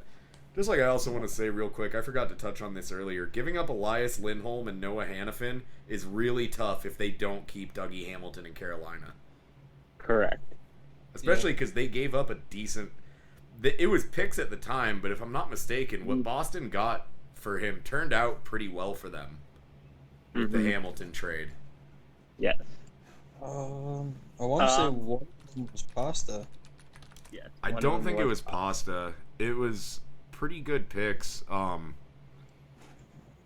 Colt, finish your last thoughts on Kaprizov, or anyone else has anything. I'll look up exactly what that trade was. I pretty much said my piece. To wrap it up, you can't let this kid come in and explode for 55 games and then potentially go back to Russia. And in my opinion, it's an empty threat because CSKA can't offer him anything close to what the Wild could potentially offer him, even if he doesn't sign a 7 or 8 year deal. Okay, I take it back. Boston got fucking waxed. The first round pick used to select Zachary Senyshyn, and 2 second-round picks used for Jakob Forsbacka Karlsson and Jeremy Lauzon. Ooh. Yeah, that's pretty bad for Dougie Hamilton. Never mind. Yeah, and JFK's not even in the organization anymore. Yeah, and it's all... His biggest knock with teams is that he likes to go to museums instead of partying with the team. He's too cultured for the NHL. That was the problem in Calgary. It's so funny to me. Sweet. But yeah. Before we get... Go ahead. No, I was just going to say, before we get into overrated, underrated, can we wrap up with my favorite story of the week? Yes, we can. Speaking of Minnesota hockey, baby. Speaking of Minnesota hockey, noted good guy, noted clean player, Matt Cook has been hired by Chaska High School to be their head hockey coach. in a quote from the Chaska AD, we wanted to bring in somebody who would set a good example for the youth of Minnesota hockey, and we feel that somebody like Matt Cook would be the perfect player, given his time served with former NHL player Mark Parrish as the head of Orono hockey. We feel that Matt Cook's current morals and values will fit right in here at Chaska. Go ahead. Boy. Trent. Lag, did you say that Matt Cook got hired? Yes, I did say Matt Cook got hired as a high school hockey coach. Okay, nope, sky did not fall. Mark What Parrish the is fuck? such a good guy that people think Matt Cook is a good guy just for being his buddy. Correct. And that's how good of a person Mark Parrish is. State champion winning Mark Parrish is. Matt Cook already has a state championship with Mark Parrish because Parrish's Orono team won state. Two things Matt Cook is so dirty that I've never seen before. Mm-hmm. Never seen someone manage to accidentally sever someone's Achilles with a skate blade. And I guess maybe I've seen it. Off the top of my head, though, I can't name another player who threw such a dirty fucking hit that in the post games, his own teammate said, yeah, that's the type of hits we got to get out of this game. That player, by the way, was Bill Guerin. Just to bring this even more into Minnesota territory. Like, imagine, imagine seeing, Alex Ovechkin after one of fucking Tom Wilson's hits being like, yeah, I mean, we got to get that kind of stuff out of the game. And Bill Guerin did that to Matt Cook. Is Minnesota the Florida of the North? No. No. They just have this weird knack for hiring former NHLers. I don't know. There was a while where for some reason that one news app I have thought I was in Minnesota, and I was getting some crazy fucking news alerts. You were getting all the That might have been a completely founded thing. Wisconsin. Minnesota being the Florida of the North. No, Wisconsin is the Florida of the North. Holy shit, Tom Curvers just died. Yeah, I saw that. That happened earlier today. Oh, wow. Yep. Rest in peace to Wild assistant GM Tom Curvers. Well, that sucks. But yeah, Wisconsin's the Florida of the North. Just the sheer amount of heavy hitter serial killers that have come from that state. Yeah. That's fair. Yeah. Should we get into overrated, underrated? Hold on, Dylan, you got anything about Matt Cook being hired as a high school head coach? I don't. Good for him. Congratulations. There's a handful of jokes about Matt Cook that everyone tells the same joke, and once we go through them, it's like, yeah, dude, fuck Matt Cook. You have to keep an update. You need to follow that team I'm gonna follow Chaska. Don't worry. Trent, we gotta go up to Minnesota and check out a game coached by Matt Cook. I think Chaska plays my former high school this year. Do they? I think that's the division Stillwater plays. How far is Chaska from you? Half hour. From where I currently sit, 20 minutes. So if we just came and visited you 35. on a weekend, they have a game, we could all go to a game? It would probably be a Tuesday night because they play high school hockey up here Tuesday, Thursday, and then sometimes Saturday. We'll have to try to find a Saturday. All three of us got to go to Minnesota, visit Colt for a weekend. We can record an episode all in person for once and fucking see Matt Cook coach high school hockey. We should get him as a guest. Let's fucking go, baby. All right, let's get into overrated, underrated. Trent, this week we're picking your topic of your favorite overrated, underrated sports rivalries. Yes. Does doesn't matter the sport, correct? Could be any sport. By the way, I feel like this is one that has intricate enough answers. We should do each category on its own instead of everyone doing their favorite, least favorite at the same time. We are at... We're at about an hour 45. It's going to run long anyway, so fuck it. Yeah. Trent, we'll start with you since it was your topic. What is your favorite sports rivalry of all time? The Toronto Maple Leafs and the Stanley Cup.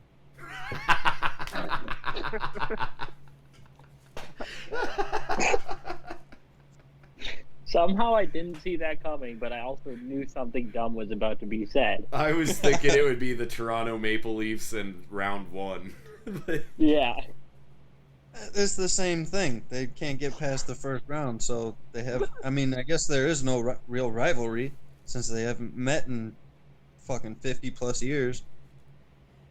It's fair. Do you have an actual answer, or is that your actual answer? I mean, my personal favorite is probably... Boston, Montreal, right? That was my guess for your answer. I think my favorite right now has to be Boston and Toronto, just because Boston wins every time. You love a good hammer-nail rivalry when it's your team that's the hammer. Exactly. Phil, what is your favorite rivalry of all time? Jamie Benn and Cunnilingus. God damn it. What the fuck is wrong with you guys? No. No, I mean, my God, I'm trying to do a serious podcast here, and you guys just fucking ruin it. No, it's the Penguins Flyers. Any specific reason? That doesn't involve cunnilingus. It was... I mean, growing up, this was... back when there were actual fights... I mean, we almost saw round 2 of the Primo brothers going against each other, which previously had only happened... I want to say it was when they were on Vancouver and Buffalo. I don't remember which was... I want to say Wayne was Buffalo and Keith was Vancouver. Keith might not have been Vancouver. Wayne was Buffalo. I mean, we almost had brothers fighting each other in this rivalry. The Darius Kasparaitis hit on Eric Lindros, not the one that ended his career, but one that certainly didn't help it. One of the many iconic Eric Lindros concussions.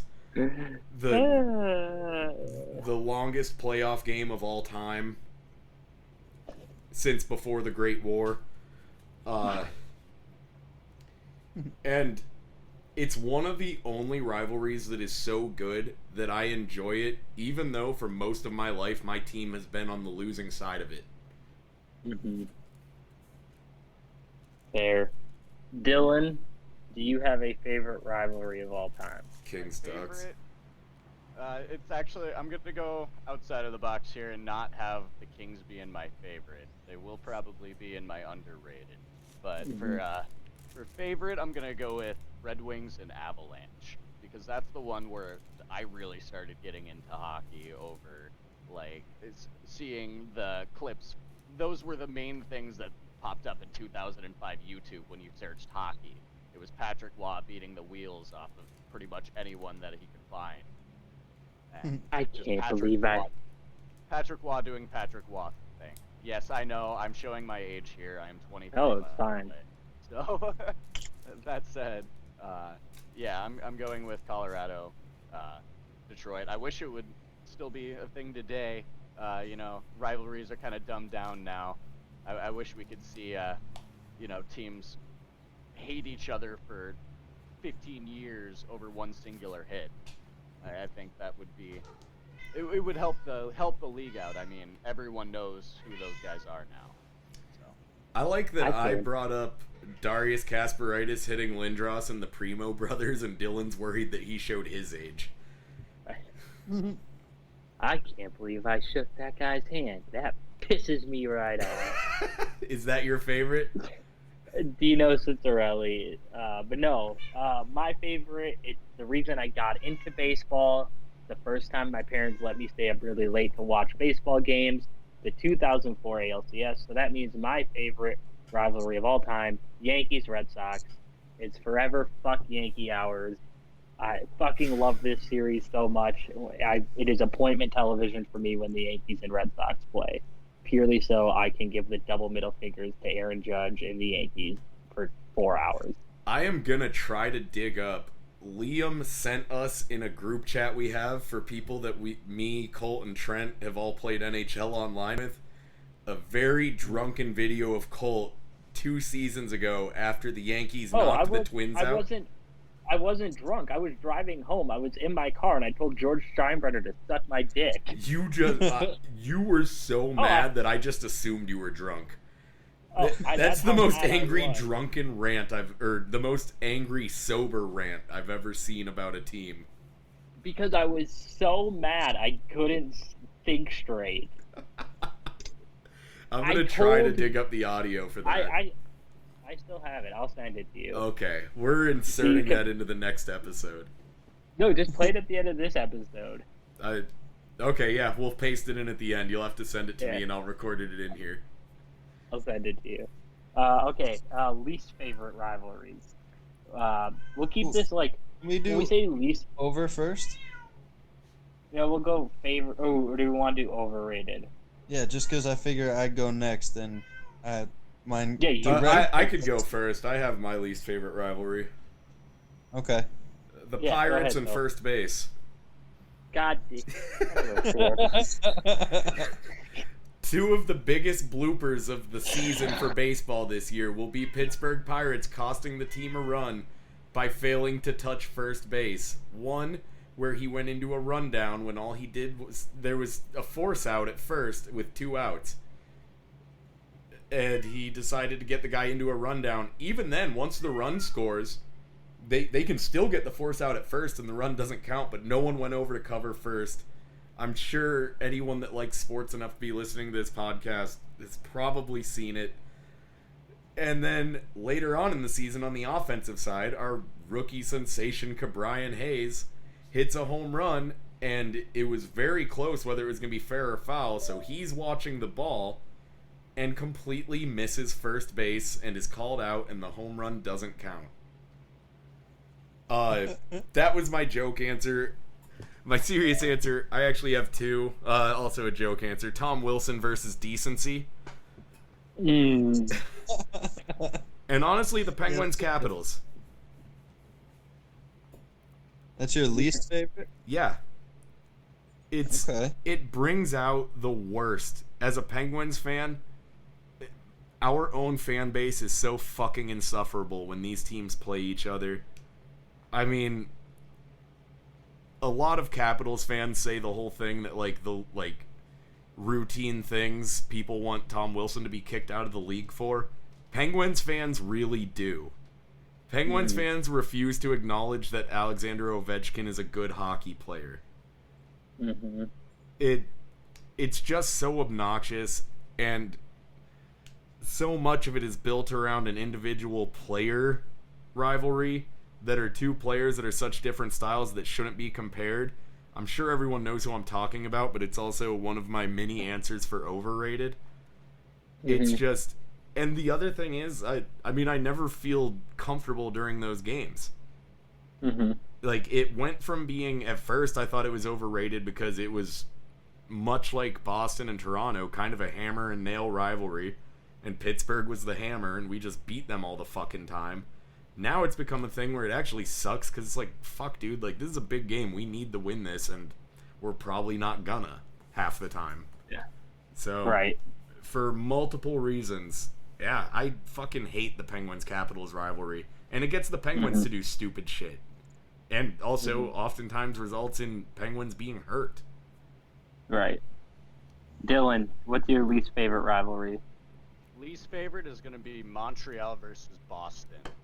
And I say that only because I wish that it would continue. Only because Pacioretty started what I believe should have been the war. I absolutely hate Max Pacioretty, and I wish that the Bruins would have just let Montreal have it forever based off of that event. The Pacioretty event forever just makes me hate Montreal, and I really wish Boston, they were in the prime position to have Zdeno Chara continuously bully the team into submission and it didn't sustain that way. I'm sad. So that's why I'm saying he's I can agree to that. I don't think that's so much Pacioretty started the war as a bunch of idiot fucking fans started the war by fucking calling the police on a fucking hit. Whatever happened, just it stemmed around Pacioretty, and his name is involved, and I hate him for it. Trent, what's your least favorite rivalry of all time? Cubs and White Sox. Ooh, I thought about this one. That's a good one.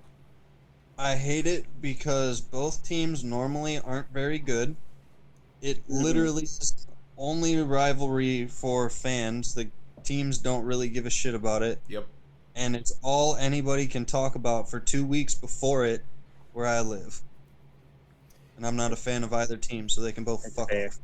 That's fair. I agree with this one only because both teams have had a few good years, but for the most part, they usually both suck, and it's like, yeah, like, they don't like each other, but they play each other 3 times a year, and no one gives a fuck. They're both trying to be, like, third in their division instead of fourth. And then also because, when one of them is good, it's never at the same time as the other, and it's just a fucking blowout. Mm-hmm. This almost made my overrated. My least favorite. Again, this one is more of a rivalry because people want it to be a rivalry. It's Patriots-Jets. And yeah. It's two of the most insufferable fan bases of all time. The Jets are god-awful.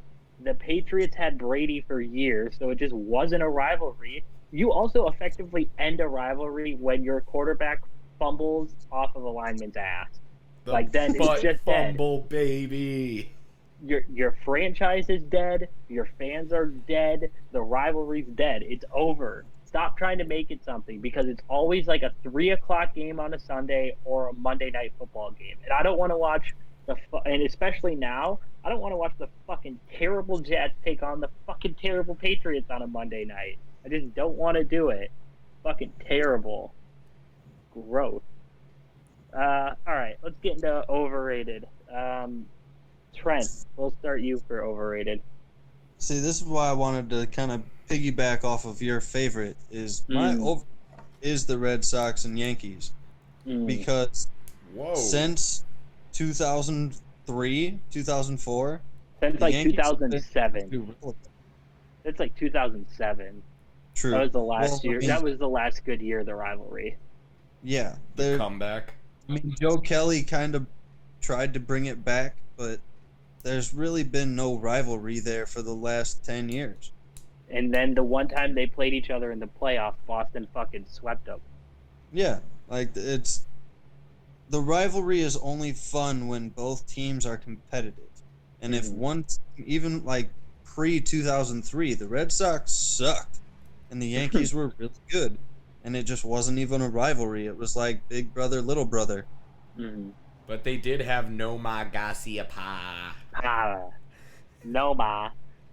Just because it's a perfect Boston name doesn't mean it has anything to do with a rivalry. There was nothing better than hearing people with Boston accents say the name Nomar Garcia Parra. There's so many R's in there. Noma Garcia Pa. So what you're saying is there's a lot of H's. Yeah. Yeah, all those R's become H's, and it was fucking hilarious. Yeah, I agree, though. I mean, most of that rivalry now is seeing who can run up the highest payroll. Yeah. Exactly. And still underperform. Right. Dylan, what's your overrated rivalry? Overrated is going to be the New York rivalry in the NHL. New York Islanders versus Rangers. I like how you didn't include Buffalo. Yeah, they're not even a team at this point. They're an AHL. They're like an AHL playoff bubble team at this point. The Buffalo Sabres and relevance.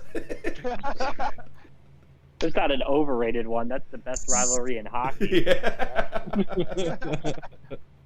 No, but Rangers versus Islanders. I mean, the cross-state or cross-town rivalry. I mean, this should be way bigger. It should be hyped up on all of the Sportsnet be the front page. It should be the most premium game, except both of these teams fucking suck. Like, no one wants to watch this game. Like, the Rangers right now are in a rebuild, sure. Yeah, they were good when Lundqvist was good and they had a team around him. But other than that, they haven't been relevant at all since, 1994? Yeah, and then the Islanders, who haven't been relevant since the 70s, they had one good goalie fight that kind of what started what we thought was going to be the rivalry with Kluche and Tommy Salo. But Ooh, that's a good one. That's a little bit of an underrated. Yeah. Tommy Salo had such an anger problem, and anybody who ever talks about him is like, that dude's a fucking maniac. Yeah. yeah, I'll say, though, I think Kluche this had one's about to some get of good. that. Yes. It could Agreed. be soon, but like right now, both of these teams are hot garbage to watch, and it should be something that it could be the face of the NHL every single time they play. Being in the same division, crosstown, everything is set for them to be a perfect rivalry, except they're just terrible teams and no one cares. I think we're going to have to revisit this one at the end of next season, Yeah. man.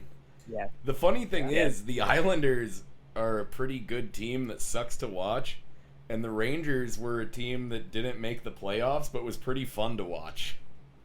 Mm-hmm. I don't know about saying that the Rangers have just sucked since '94. They've pretty much always been in the playoffs until the last couple years.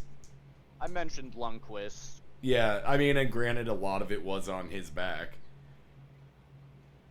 But I mean, True. they made it to the finals against the Kings in 2012, so Mhm. they're not completely irrelevant. But I mean, they were a star-studded team. They're the most valued franchise in the NHL by a significant amount, and they aren't good for that value. well, we've talked Right. about that 2014 team. You know, the everything with Marty St. Louis and his mom gave the team something to rally around, and they did, to their credit. It was cool to see a team rally around something like that, but they got way further than they should have, and that Stanley Cup final would have been funner with almost any other team being in their place. Yes. Yes. Phil, what is your overrated rivalry? Because I have two, so I'll go last. I have 3, but I only really need to talk about one of them. My first one I already mentioned, Sid and Ovi. They one time kind of got into it, like, physically. There was the great in 2009, the dueling hat tricks game, and that was great. There's been some great playoff series, but I feel like it almost, the fact that everyone was so focused on Crosby and Ovechkin kind of took away from how great that series as a whole was. And I feel like that's the thing with, like, even the years that Pittsburgh has won, I said it's my least favorite, but part of that is because it fucking makes me nervous. But part of why I hate this so much is that it really it just sometimes overshadows really great hockey games. Another overrated one, alright, first I'll say the obvious one, my non-hockey one, before I go to my hockey one that I actually have some points on. Army versus Navy, dude. Who gives a fuck? The most interesting thing that's happened in an Army-Navy game in my lifetime was the stands collapsing. I'm not saying it was a good thing. I'm saying that's been the biggest storyline to come out of this. Two fucking teams that shouldn't be in the division of college football that they're in, but they are. Neither of them has ever had a real quarterback. It's watching two teams run triple options back and forth for 3 fucking hours. It's so stupid and nobody gives a shit about it. It's terrible fucking football. It's a premier national game every goddamn year. Who watches either of those teams outside of that? Mm-hmm. And then Agreed. my hockey one, the Sharks and the Golden Knights. That's a new rivalry, though. Yeah, That'll get better. that's the over thing, time. though. It's a new rivalry and it gets hyped up like it's this long-standing tradition. First of all, Vegas is way better than the Sharks. The Sharks aren't a team that deserves to claim they have a rivalry with Vegas. The only time the Right. Sharks have won anything significant against Vegas was because of one of the worst playoff phantom penalty calls we've ever seen. And That then too. just to piss them off, I don't know, man. I to this day think that Vegas hiring Pete DeBoer was partially to get at the Sharks. It was like kidnapping your high school rival's mascot. Only, I don't think the Sharks liked Pete DeBoer that much, so even that wasn't that great. Fair. I just think this rivalry it's so forced because Vegas needs to have a rival, and the other team in the desert, Arizona, is already on their way out of the division, and we've known it's coming, and it's just the team they've had a couple scraps with. Mm-hmm.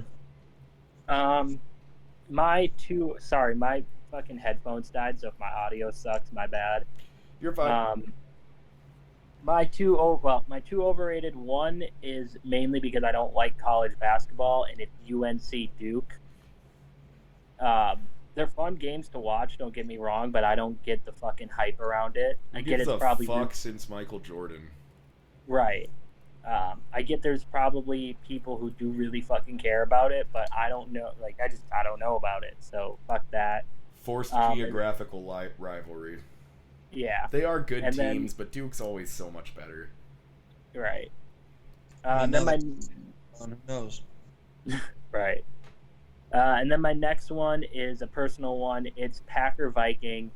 This isn't a rivalry to the Packers. Like, players have even said, they're like, yeah, it's a rivalry in the sense that they're next to us, but other than that, we care more about beating Chicago than beating the Vikings.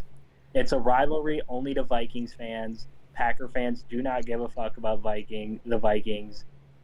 I don't want to hear it. You've won, what was it? They've won 8 games since 2004 against the Packers total. Yeah. Like, get fucked. It's not a rivalry. Yeah, on that same note, but I have a Pittsburgh thing in every category. I almost went with Steelers-Browns because until this year, like, I've told my few friends who like the Browns, like, dude, we don't even hate you guys anymore. Right. Like, we love you guys. You guys are 2 automatic wins in our schedule every year. You're the difference between us winning the division or getting a wild card. Right. And that's the thing. The Vikings franchise and Vikings fans are so fucking fake and plastic. They don't get our time of day. Oh, I love when Colt talks about the Vikings. Yeah. We'll move on. We'll wrap this up with the underrated rivalries of all time. Trent, we'll let you finish it off. My underrated is the Kansas City Chiefs and the Oakland Raiders of the 1990s to 2000s. Because both teams rarely had a good season. I think Oakland won, or I don't even think they won, but they went to the Super Bowl once. And just being at Arrowhead when I was a kid, going to those games, that intensity in a crowd is the only thing that I have seen come close to it is an NHL like playoff game, and I wasn't even in the building for that. That rivalry was just insane back in the day. Dylan, what is your underrated rivalry of all time? I'm also going to go with a fairly time-specific one. It's going to be 2010 through 2016 Blackhawks versus LA Kings. And That's a good rivalry.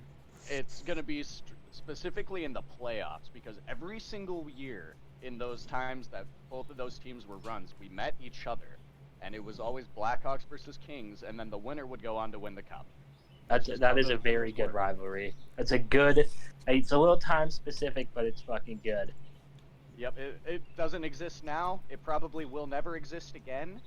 But during those years, every single one of those games, especially being, a Kings fan living in fucking Illinois, all I hear about is how the Blackhawks are going to beat the shit out of the Kings. And it was so fucking amazing to go back to school every single time and laugh in the Blackhawks' faces when we won those 2 cups. The in-between years, not so much, but, 2012, 2014, those were my years in high school. Phil, underrated rivalry. Fair and balanced officiating in the NFL playoffs. Ooh-wee. No, actually, I I thought of this because I was thinking about the Crosby-Ovechkin rivalry. One of these I thought of partially. I've brought it up on here before, but never with Dylan here. Two better player rivalries that Sidney Crosby has. One of them more well documented than the other. The first one, Brandon Dubinsky. Ooh, that's a good one. Sidney Crosby and Brandon Dubinsky. That's the dirtiest you'll ever see Sidney Crosby play. He fucking hates dude. They did not like each other. I mean, it all started that one. I mean, Dubinsky was always just basically he shadowed him the way players used to. Every team had someone shadow Lemieux back in the day, and it was always Dubinsky that was on top of Crosby every fucking game when he was in Columbus and when he was a Ranger. And even, I mean, one of the few times you ever see Sid drop the gloves, and one of the few times you see it while play is still going on, and then, like, everyone kind of stops and starts skating back, and the camera cuts to Sidney Crosby you know Crosby, he doesn't, like, stand toe-to-toe. He's strong. He starts whipping people around and choosing a few spots to get a punch in. And toe-to-toe, Dubinsky probably wins the fight, but for Sid doing what he did, he got pissed off and just fucking started kind of ragdolling him and picking a few spots to punch. I'd say he had the upper hand in it. And then the one that's truly underrated that no one talks about, but every time we play each other, Sidney Crosby and Drew Doughty do not fucking get along. Every time they play, you see them, like, nowhere near the play, like catching each other with cross checks that bring the other guy to his knees from behind. Stuff that doesn't even get called half the time. But I just noticed every time we play the Kings, Crosby and Doughty are going at it the whole time. Drew has to be the cleanest antagonizer in the league. Like, he has to be one of the cleanest dirty players in the league. Like, no one will ever catch him doing it, but he's always there just making people's lives hell. And, like, if I was Drew Doughty, Sidney Crosby would be my fucking play toy. So I agree. Yeah, when you watch the Penguins play the Kings, next year when they're all playing each other, I'll mention it when it's coming up, but watch for those two, because it is a surefire every game. They are going to be fucking around, and they're both smart players that know when the ref isn't looking.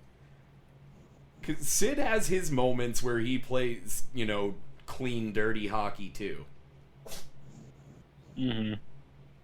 My underrated rivalry, the Packers versus my liver.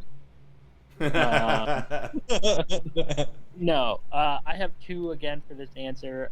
One of them is going to make Phil really happy. I think Steelers-Ravens is as good as it fucking gets in the NFL for rivalries. Yeah. Truly, it's fucking great every time. Especially these, like, 05 to, like, 2017. It was just fucking fantastic every game. And they play each other. They always play each other in the playoffs. They're physical games. They beat the shit out of each other. It's awesome football. And then my other one, I'll keep it to hockey. It is the Minnesota Wild versus the Chicago Blackhawks. Yeah, You got any depth? It's like it's kind of become one of those things where it's only a rivalry to Wild fans because of how many times the Blackhawks have eliminated the Wild in the playoffs. But then you talk to Chicago fans and they're like, fuck you guys. They don't like us, especially because we travel well, so it's always Wild fans down there. They travel well up here. And the fan bases don't get along. There's stories about Bowman and Fletcher back in the day not getting along. Is Quenneville fucking hated Jacques Lemaire and Todd Richards. I think it's a good rivalry that doesn't get the light it deserves. It's just because all Blackhawks fans are bandwagoners that don't give a shit when they're not winning cups. Let's go. But yeah, those are my two. That'll do it. Phil, I sent you those sound bites. I was actually going to say, I'm pulling them up on the laptop, and we can actually play them with everyone able to react as we go. I think the 51-second one is the one where I told George Steinbrenner to suck my dick. That's the one I have pulled up right now. You guys ready All for right. this? This Let's is do it. Colton making Snapchat videos after the Twins knocked out the Yankees. Got knocked out by the Or Yankees. got knocked out by the Yankees. Sorry if the sound quality isn't great. that's- It's playing off my laptop. It should sound fine because it's right by the mic. Here we go. Wait, hold on. I have to unmute the sound on the actual video. Here we go. No, Tony. I don't think you fucking understand. We have lost to this team 14 straight fucking times in the playoffs. 14 goddamn times in a row without beating these fuckers. Okay? It's absolute fucking bullshit. And it happens the same way every year. We start good, you're like, holy shit, the Twins might fucking do it. And then guess what? They don't fucking do it. Because for some goddamn reason, the Twins cannot beat the New York Yankees. They haven't been able to do it since 2001. They just can't fucking beat the goddamn Yankees, and it's starting. It already makes me really mad. But like, what in the fuck is wrong with this team that they can't beat the fucking New York Yankees? Son of a bitch! No, Tony. I don't think you fucking understand. Okay, that's not the one. There's 3 No. videos. This is an It epic. might be the first. I think it's the first one. That was the Oh. first one that I got, at least. Try the second one. Hold on. I like how you start to say, and it's starting to piss, and then you're like, it does piss me off. I hit that bitch really hard at the end too. Here's the second one. Hold on, I have to unmute it again. I don't understand why my laptop originally tries to play them muted. Here we go. I'm sure you all already know, but I fucking hate the New York Yankees. Motherfucker, do I hate the goddamn New York Yankees. Son of a bitch. We can't even fucking beat them when we have one of the best Twins teams of all time. And we still can't beat these fuckers? Are you fucking kidding me? This is bullshit. This is absolute trash. I fucking hate New York Yankees. I hate George Steinbrenner. I hate Aaron Judge. I hate Giancarlo Stanton. I hate that whole fucking organization. I hope it burns to the ground someday. Fuck you, Babe Ruth. Fuck you, Babe Ruth! I hate that whole organization. I will burn it to the ground someday. Fuck you, Babe Ruth. And the last video. This first, so I'm so glad you sent me these to end the episode with. Here's the last one. You know, there's just some fucking days that I really wish the Polats hadn't bought the Twins. Because if they hadn't bought the Twins, you know what would have fucking happened? We wouldn't be here right now. That team would be in South Carolina. It was headed to fucking Raleigh, but the goddamn Polats stepped in the 90s and said, you know what, we'll save the team, we'll keep them here. And no! You shouldn't have done it! Because now you've brought nothing but pain and despair to this fucking franchise, this fucking state, this fucking fan base. I'm gonna have a goddamn heart attack, especially tomorrow if they go down 2-0 to the fucking Yankees. I'm legitimately gonna drop dead of a fucking heart attack. Wait a minute, so this wasn't even... That video wasn't even after the loss. That was just after going down 1-0 in the series. It was a 3-game series.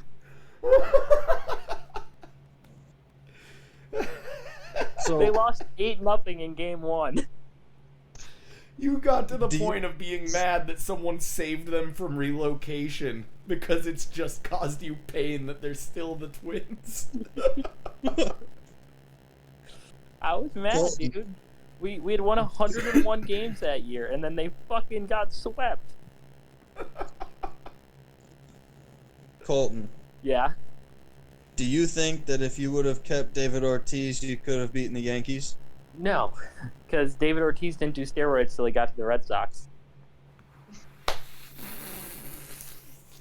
Hold on, David Ortiz. Have you seen pictures of David Ortiz when he was with the Red Sox or with the Twins? Yeah, He was He just- 110 pounds. yeah, he worked out, got fat.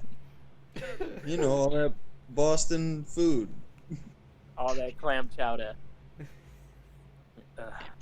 Yeah, it's very fat. All right. And on that note, we're going to end the podcast. Everything you've heard about the Yankees is endorsed by me. George Steinbrenner, suck my dick. Cashman, suck my dick. Aaron Judge, drop dead of a fucking heart attack. And Giancarlo Stanton, you dropped his name too. And Giancarlo Stanton, drop dead of a fucking heart attack. Trent, send us the fuck out of this episode. My name is Trenton Fuller, and I really do approve of this message. Fuck you, Babe Ruth. Is there lag?